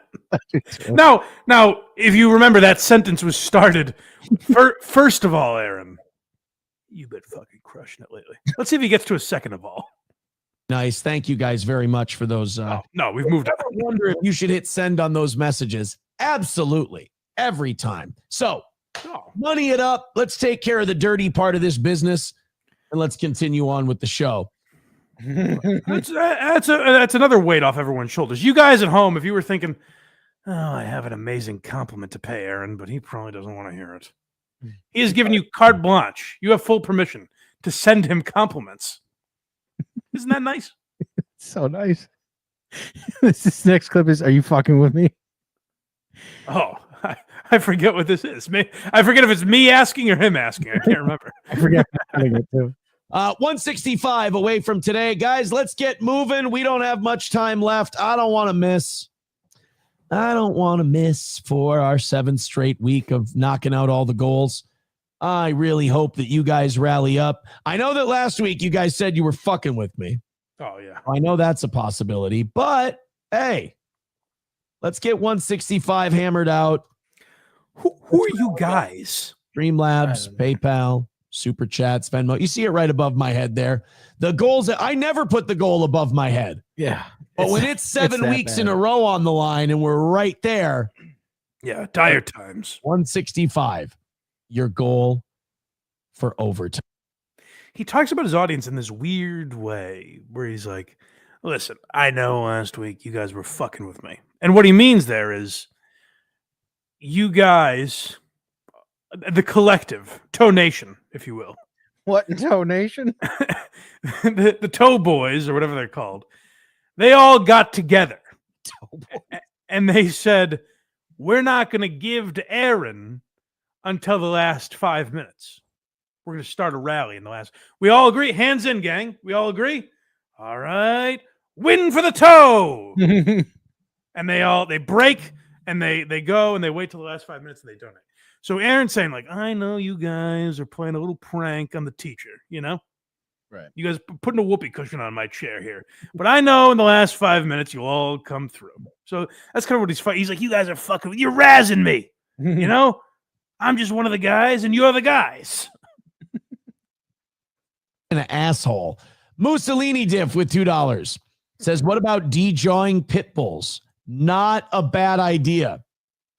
Although if the boys in the hood hear you wrong, they'll just start putting them on the 1s and 2s at dances. Oh, God. I'm so proud. Pit bulls. This is the worst joke I've ever heard. Oh, DJing. Yes. That's really good stuff. Don't laugh at it. That's good stuff. This is the Come on. He thought it was the funniest thing he ever That's heard. really good. Yeah. De-jawing pit bull. Why would they be? And why would it have to be the boys in the hood? Because that's who owns pit bulls, I guess. He's making a black people own scary dogs joke. Yeah, but that would have nothing to do with them. Well, okay. It's no bong hit transplant. Yeah, he wishes. Wrong. They'll just start putting them on the 1s and 2s at dances. I'm so proud of how fucking terrible that joke is. Oh, you scamp. You see, by the way, if the goal was at 0 by now, that joke doesn't get made. Okay. What about is now holding that over us? He's now dancing for saying, I will bomb if you don't pay me. Don't know that I understand that logic. I thought people were paying for a good show, not to stop a bad show. That was terrible. That joke is awful. Bulls. Get it? De-jawing. And I said they'll put them on the 1s and 2s at the dances. Yeah. It's easier to do this with someone here, you know? Mm-hmm. Like the Chip Chipperson type of thing. Correct. Like if I make that joke and have you to go, oh God, or vice versa. Mm-hmm. It's very difficult when you're the only one in the room and you have to be the straight man for your own terrible joke. Because the Das Optic Nerve writes, oof, dead games. Okay. He's like, I gotta get out of this. But it's a prison of his own design that he gets himself into. Mike? What? We're at it. No. Last clip, all in. I don't know if I'm ready. All right. You got scratch. This is a long one, people. Ooh. All right, let's do it. Let's see. I mean, we've goaled before, but this is 7 weeks of perfection we're getting ready for. So everyone make sure you're limber. Yeah, let me read our super chats before this because we did hit our goal. So let me just all right. go through the ones we haven't got to yet. Dirty Death, $5. Guys, Mike is getting really embarrassed by all the donos, but it's such a pro show. I'm conflicted. Yes, thank you. The one pun, $2. His other shirts are covered in semen. Some of it is. Some of it. Hackride Studios, $5. I swear to Christ, if I don't get a Kreger's Fiddler on the Roof dance when we reach the goal, I'm gonna blow my mind up. You'll understand what that means in a few minutes. Okay, good. Associate producer Ralph, $2.79. If you don't send the link, I'm giving CZ Rob Saul's dog. Oh, does he want to come on? Oh, does he want to come on? I'll send it. He's welcome to. I'll send it right now, sir. Dominic. We're gonna be done in like 5 minutes. No, we won't. This clip is 9 minutes long. Oh, that's fair. That's fair. Yeah. Dominic, $5. We need to support Mike. I don't want to see the countdown. Well, we're seeing it anyways. Don't worry. We already blew through ours. We made it look easy. But imagine doing that again tomorrow and the next or tonight and then tomorrow. No, I won't. Link sent. And thank you very much, folks. Gabriel Archer. Kidding aside. Yes. Gabriel Archer, $2. Blind Mike rules. Steel toed rules. That's some tough talk. That's it. I don't know why that's funny. All right, thank you, buddy. Associate producer Ralph. Sorry, too late. Oh, I sent it already. Whoops. Starberry again, $100. Thank you again. Not a different one. Same one. Okay. James R. $2. Late fact check. ABC Radio is owned by Disney. Holy fuck. That can't be right. I mean, it makes sense by the name. I just assumed they have broken off at some point. Yeah, that's wild. Like the way Fox News is not owned by, like, Disney bought Fox Network, but not Fox News. You know what I mean? Yeah. Dominic, $2. I'm just doing this to annoy Mike at this point. All right. Can we get back to the clip, please? 3 more. Almost done. All right. Hackride It's a very important goal. We already smashed our goal. I know we got to limber up for the real goal. Yes. Hackride Studios. He's paid enough money. It's enough, Hackride. Dance, Craig, dance. Dang Lizard, $2. Another win for the blind. Showed the evening, guys. We'll tell the Why You Laughing fans about this. Yeah, Why You Laughing crew's fucking booty. They don't donate anything. The Why You Laughing people. Dang Lizard, £2. We don't want Blind Mike to pay the Blind Mike project out of his pocket. Oh, you'll learn what that means in a few minutes as well. I've heard him say that before. Okay, all right. Heard him say that before. All right, here we go. Let's do this thing. 7 weeks, baby. Let's go. All right, guys, here's what I'm doing for you today. Since we need 145, I'm going all in. We need $145 to get 30 minutes of overtime and also to get our 7th straight week of W's. Here you go. This is quite a partnership we're doing.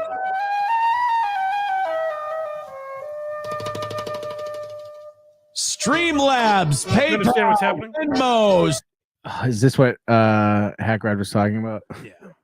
Super chat. Aaron plays Jew music, which I don't really understand. It's funny. Is he the Jew or is the audience the Jew? He is. He is. Yeah, because he's trying to get all the money. That's the. Well, then I would. The Jewish people, the stereotype of the Jewish people, as I understand, is that they're cheap, not that they beg for your money. The other stereotype is. This is stereotypes. This isn't me saying it. Go ahead. Greedy. That was one. Okay. So But with the money that they have, no? Well, this is getting into some dangerous ground. Yeah. That's why I'm like, I am just saying. I'm just saying, I don't know that it holds up entirely. That's what I'm saying. Let's get back to Aaron. Rumble rants. I don't start doing my dance till the money starts coming in. 145 away from today's goal. Let's throw it all in. So the idea with this music And let's is that Aaron will do his Jewish jig along with this dance if we get enough money.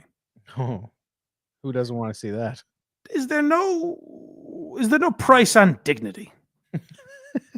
Is there nothing where it's like, well, obviously I won't do that. I won't play Hava Nagila and dance around because they threw money at me.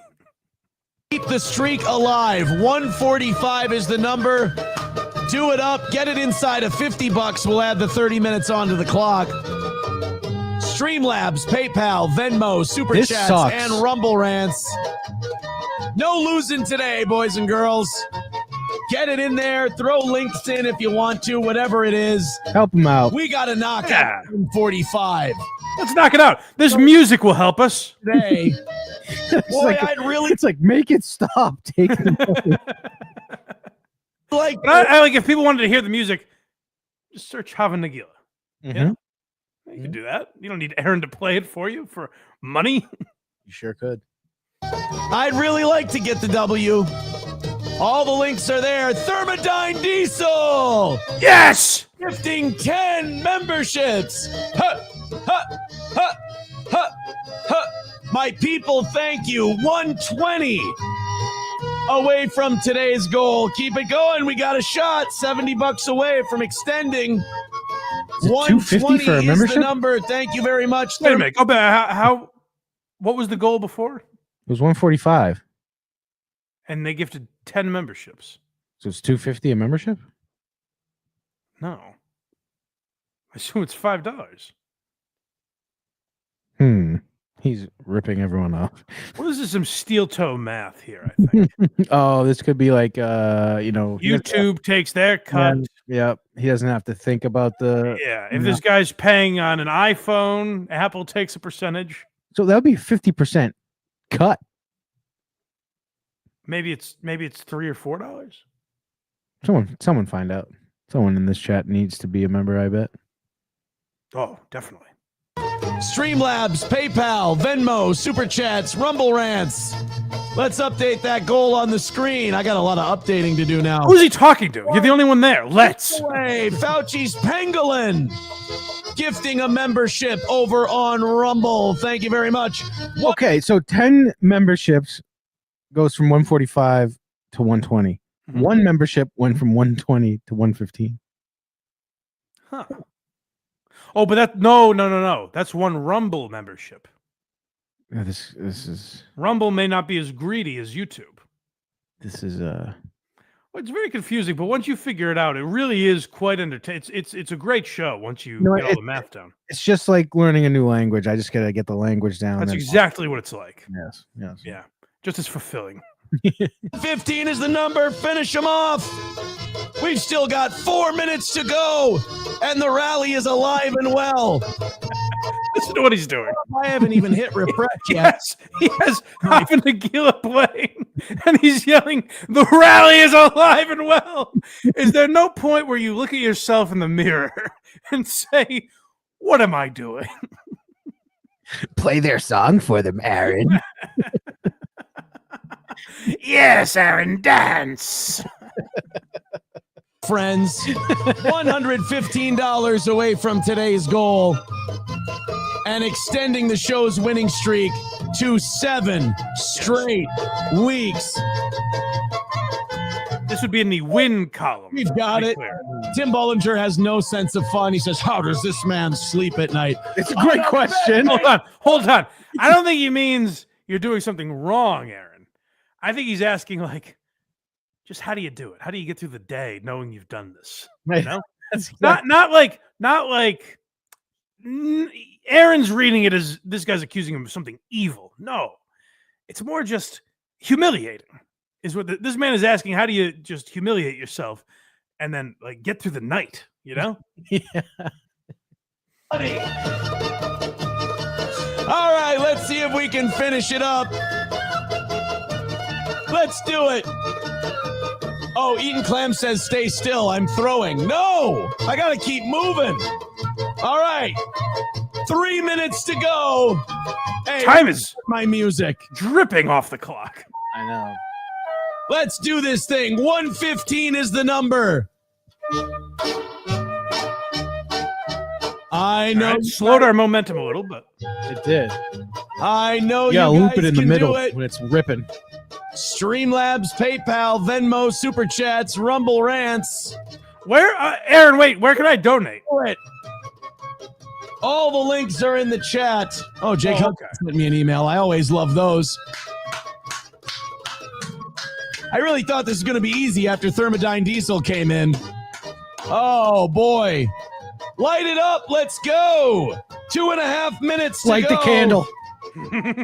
Nomo with $5. Thank you Hideo? very much. We'll get to that one in just a little bit. Dead Game with $5 says, yes! Arms, kick, feet, oy vey. We're doing it. 105. I think we got this. Away from We're this close. morning's goal. 7 perfect weeks on the line. He said there's 3 minutes left, and there's 5 left in this left. clip. So. There we go. All right. Now we got them all updated. Uh-oh, my YouTube chat's going to go in a little bit. I can feel it. It's running really slow. All right. 2 minutes Is left. it our fault? What are you accusing us of? 105 is the goal for the moment. Can it go? Can we get 7 straight weeks of wins for the toe? Load up the Venmo, load up the PayPal, load up the gift. You just keep saying it over and over again, as if Redbird it's going to with trigger $1 something. says, "This is sad. Have $1 and go away." Shut up. Shut up. Why does he get pride in that moment? Shut up. That's the way he tries to copy Anthony, but he's got Opie tendencies. Yes. Yeah. Shut up. Don't you get it? What fun I'm having with this? I don't need you. But it's the complete antithesis of how he means it to come off, because he's like, "Shut up, we're having fun." But when this guy makes a joke, you tell him to fuck off. So it doesn't really work. Then we're no longer having that fun time. Yeah. Left to go. MSO thinks he's got one today. Oh no. Let's prove him wrong. Get out of here, MSO. Whoever sent me this music, by the way, thank you so much. You've made this segment much better. Someone sent this to him? Warning. Hold on. Whoa. 105 to go. Did someone message Aaron and be like, "I've compiled some Jew music"? Did he not know this existed? Who sent this to him? Box Eating Dad says, "Toe Castiglione." Can you believe it? Why did he need to be sent this? I don't know. How has he not heard this song before? Huh. Thank you to the people out there. Thank you to the Toe Nation for writing Hava Nagila. What if hold on. Why does he think it's Jewish music if someone just sent it to him? I mean, it is. But you're not understanding my question. Mm-hmm. Aaron doesn't know the song Hava Nagila. It had to be sent to him. I mean, what does he think it is? You hear it, you're pretty like, I know where this came from. No, if you never heard this before, you'd be like, "Oh, it's Jew music."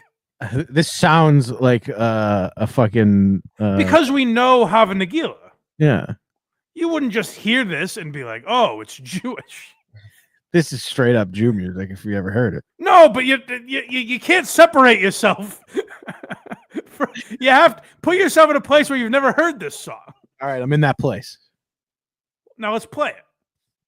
Bucks keeps us That's Jew moving. music. I don't agree, but you and Aaron apparently do. 1 minute to go. Get it, get it, get it. Your generosity is the only thing that keeps this show going. MSO, Whoa. No. Then why don't I just pay myself? If the only thing that makes this show run is my generosity, I'll keep my generosity in my bank account. And then I can get even more enjoyment. I don't get quite what he means by that. Generosity is the only thing that keeps the show running? I thought it was Aaron doing a great show every day. That is, but not today. No. Let's do it. 105, 35, 40 seconds left. 35 seconds left now. 35 seconds to go. 105 away. We've had an amazing week. Let's finish it off strong. 30. 25. Oh, my music ended early. Hold on. Music gave up on him. There we go. It started in the middle this time. Memberships from Silver Wolf. 95 away from the goal. We're into Get it again. What the fuck? Everybody get in. A couple of 20s is all we need. 10. Wait, no, that's not true. 8. Let me do some quick math here. Whoa. No spoilers. Let me do some quick math here. $95 away. Mm-hmm. Couple 20s is all we need. We need 4.5 20s. What's 20 times 2? Let me see if I can. This might take us a while. Oh, look at that. It's 95. What do you know? 6, 5, 4, 3, 2, and 1. Did a hero give $96? We wrap up, and we're good to go. If it. What did he just say? Well, let's rewind and find out. 8, 7, 6, 5, 4, 3, 2, and 1. $40 comes in before we wrap up, and we're good to go. If it does, fucking convenient. Oh no! You missed. He said he said it in a way like if $40 comes in. Oh, I thought he said $40 came in at the buzzer. No. What you don't understand is, if $40 comes in before the clock ends, which it already did, then they have a chance. So if he refreshes his page and there's $40, which actually isn't right, it would be $45, right? That's right. Yeah. It would actually be $46 because you have to be under 50.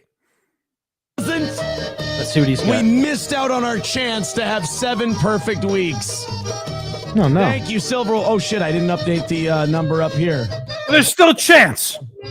All right, guys, throw in to keep me here. No. Wait. You failed. It's over. 7 weeks. Toe Nation has let you down. Yeah, no, it's over. The music ends. You all go home. It's all over. Wow. Say goodbye. Jim Sharkey says, I'll be shorting overtime today. Oh, no shorting overtime. There is no overtime. You're done. 95 is the number. It's over. No. I'm waiting for a hero. I can't let this go for another Time minute. is expired. What's happening? What a The men are still on the field. If I just go for another 2.5 hours until we hit this, then that counts. What's going on? He also teased throughout the day. He's like, hey, here's a little treat for you. We hit the goal today. I'm gonna pop back on Rumble later. Get our hours up. I guess he has to hit some certain amount of watch hours or something for some sort of sponsorship thing he's doing. I don't know. But he's like, we hit our goal today. I'll give you a little treat. Pop on Rumble. What do you say? They don't hit the goal. Spoiler alert. And later that day, he pops on. He's like, hey, I'm just checking in on Rumble. Nothing means anything. At 20 while the music wraps up. Guys, thank you very much. Honestly, it's been an incredible week. You guys have done awesome. Well, the music wraps up. It's not a band. You're controlling it. He's just like, come on. You have the ability to make a 5-minute loop of that. Yeah, he's encompassing the music though. Continue. On forever. You got within $100. I love you for that. And if by the time this rambling goodbye is done, somebody finds it in their heart to throw in a quick 50 and we hammer this thing out, boy, am I a happy guy. But if we don't, it's I'm closing the door. I'm leaving. I'm gonna go. All right, I'm out of here. Don't you dare get out of that seat, Aaron. You stay until you've met your goal. Think of perfection, Aaron. It's gonna be great. We've got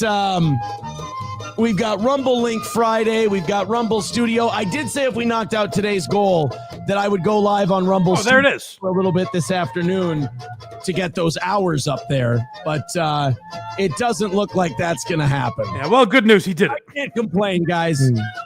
It's been great. It's been awesome. But we came up 90. What a long, strange road it's been. He's like, I can't complain, but I'm gonna. Here we go. Short. All right, can we end the fucking music so I can leave? There's a lot of people who have to. Hey, guys in the booth, cut that music. All right.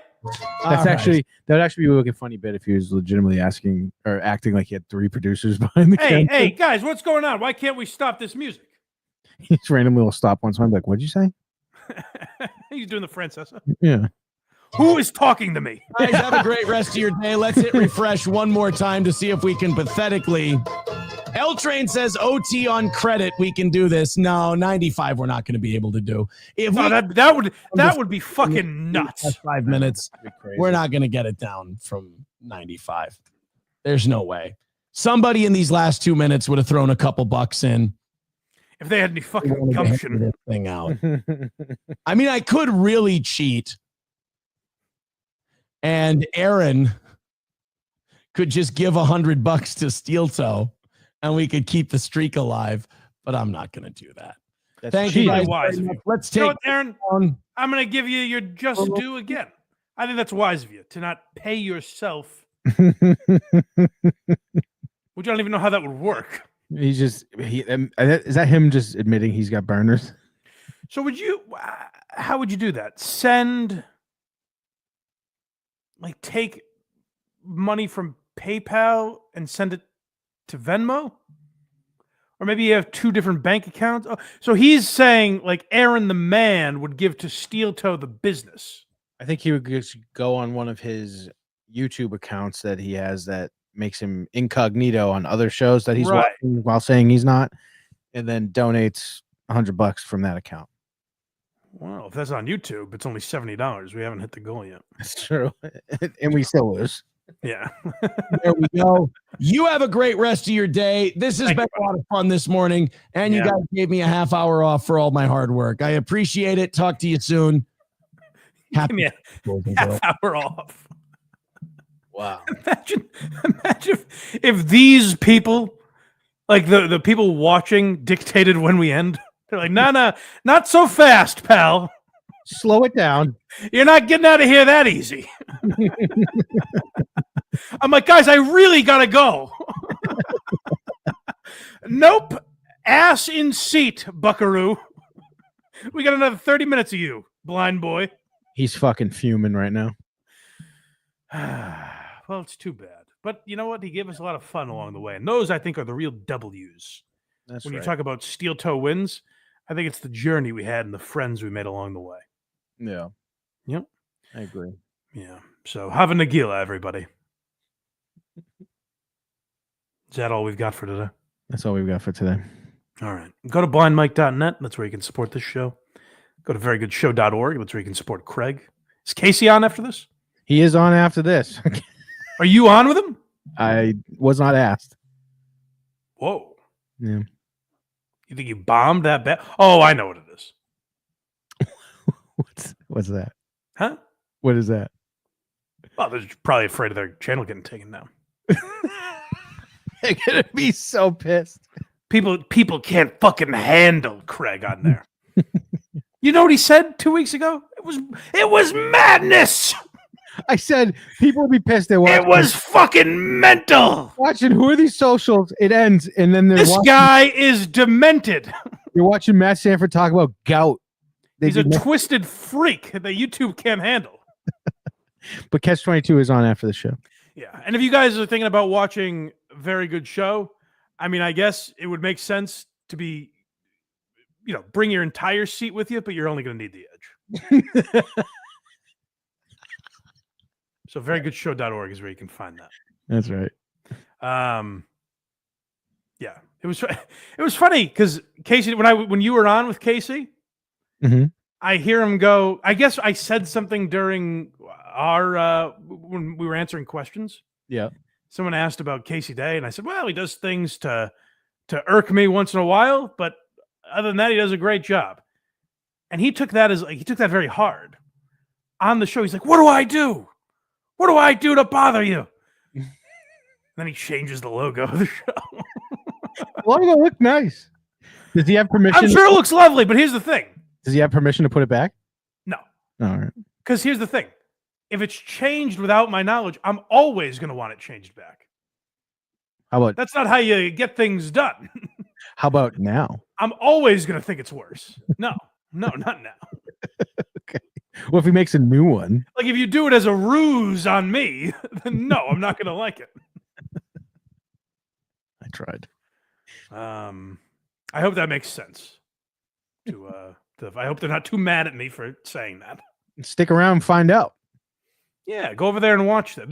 Maybe they'll skewer me. Maybe they'll take a page out of Craig's book and smash the boss. Because they don't give a damn. Screw corporate. Yeah. That's what Craig says. So maybe they'll take a page out of that playbook. If Entourage taught me anything, it's to hate suits, man. Hell yeah. And Craig's always lived by that Billy Walsh code. That's right. Craig has a tattoo of himself on his back. Yeah. All right, gang. Appreciate you hanging around, and genuinely, very much appreciate the donates. The donations. What could we call them? The blind bucks. The blind. I'll come back with something next week. Maybe. Blind loyalty. Yeah. All right, I'll go fuck myself. Oh, last time we did this, someone called them Braille bonds. Oh yes, That that's right. I really like the Braille bonds. So I very much appreciate that. Even the ones done sarcastically, we appreciate you. And that's it. Thank you guys. See you. And we have a mean transition. If you don't think that I've been hilarious this morning, I have news. This show is not for you. And we should lovingly part ways. Hey, it's Boogie. Sappers clear the way. Everyone all the way. Now, this is very interesting. Now, really, ladies, if you're listening, and men, and everybody in between. If I tell you you've got a homicide, buddy, you've got a homicide. I hope to hear from you soon. I am proud to own the Trumpy Bear, and I will always be proud to be an American. Until then, have yourself a great day, and as always, there's no cum on my mic. Rock on.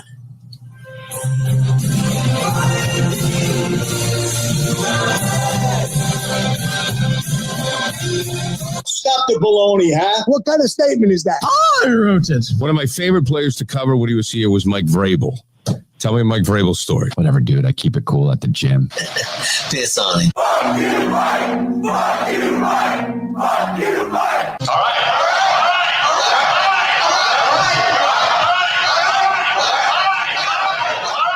Stop, my belly hurts. My dad was in the military. Was that, sir? Can you please kindly F off, please? If a person is on a bridge threatening to jump, how do we know that he wants help? Okay, I hope nothing's bad happened. Money, money, money, money, money, money, money, money, money, money, money, money, money. Fuck, please. Anyway, God bless America.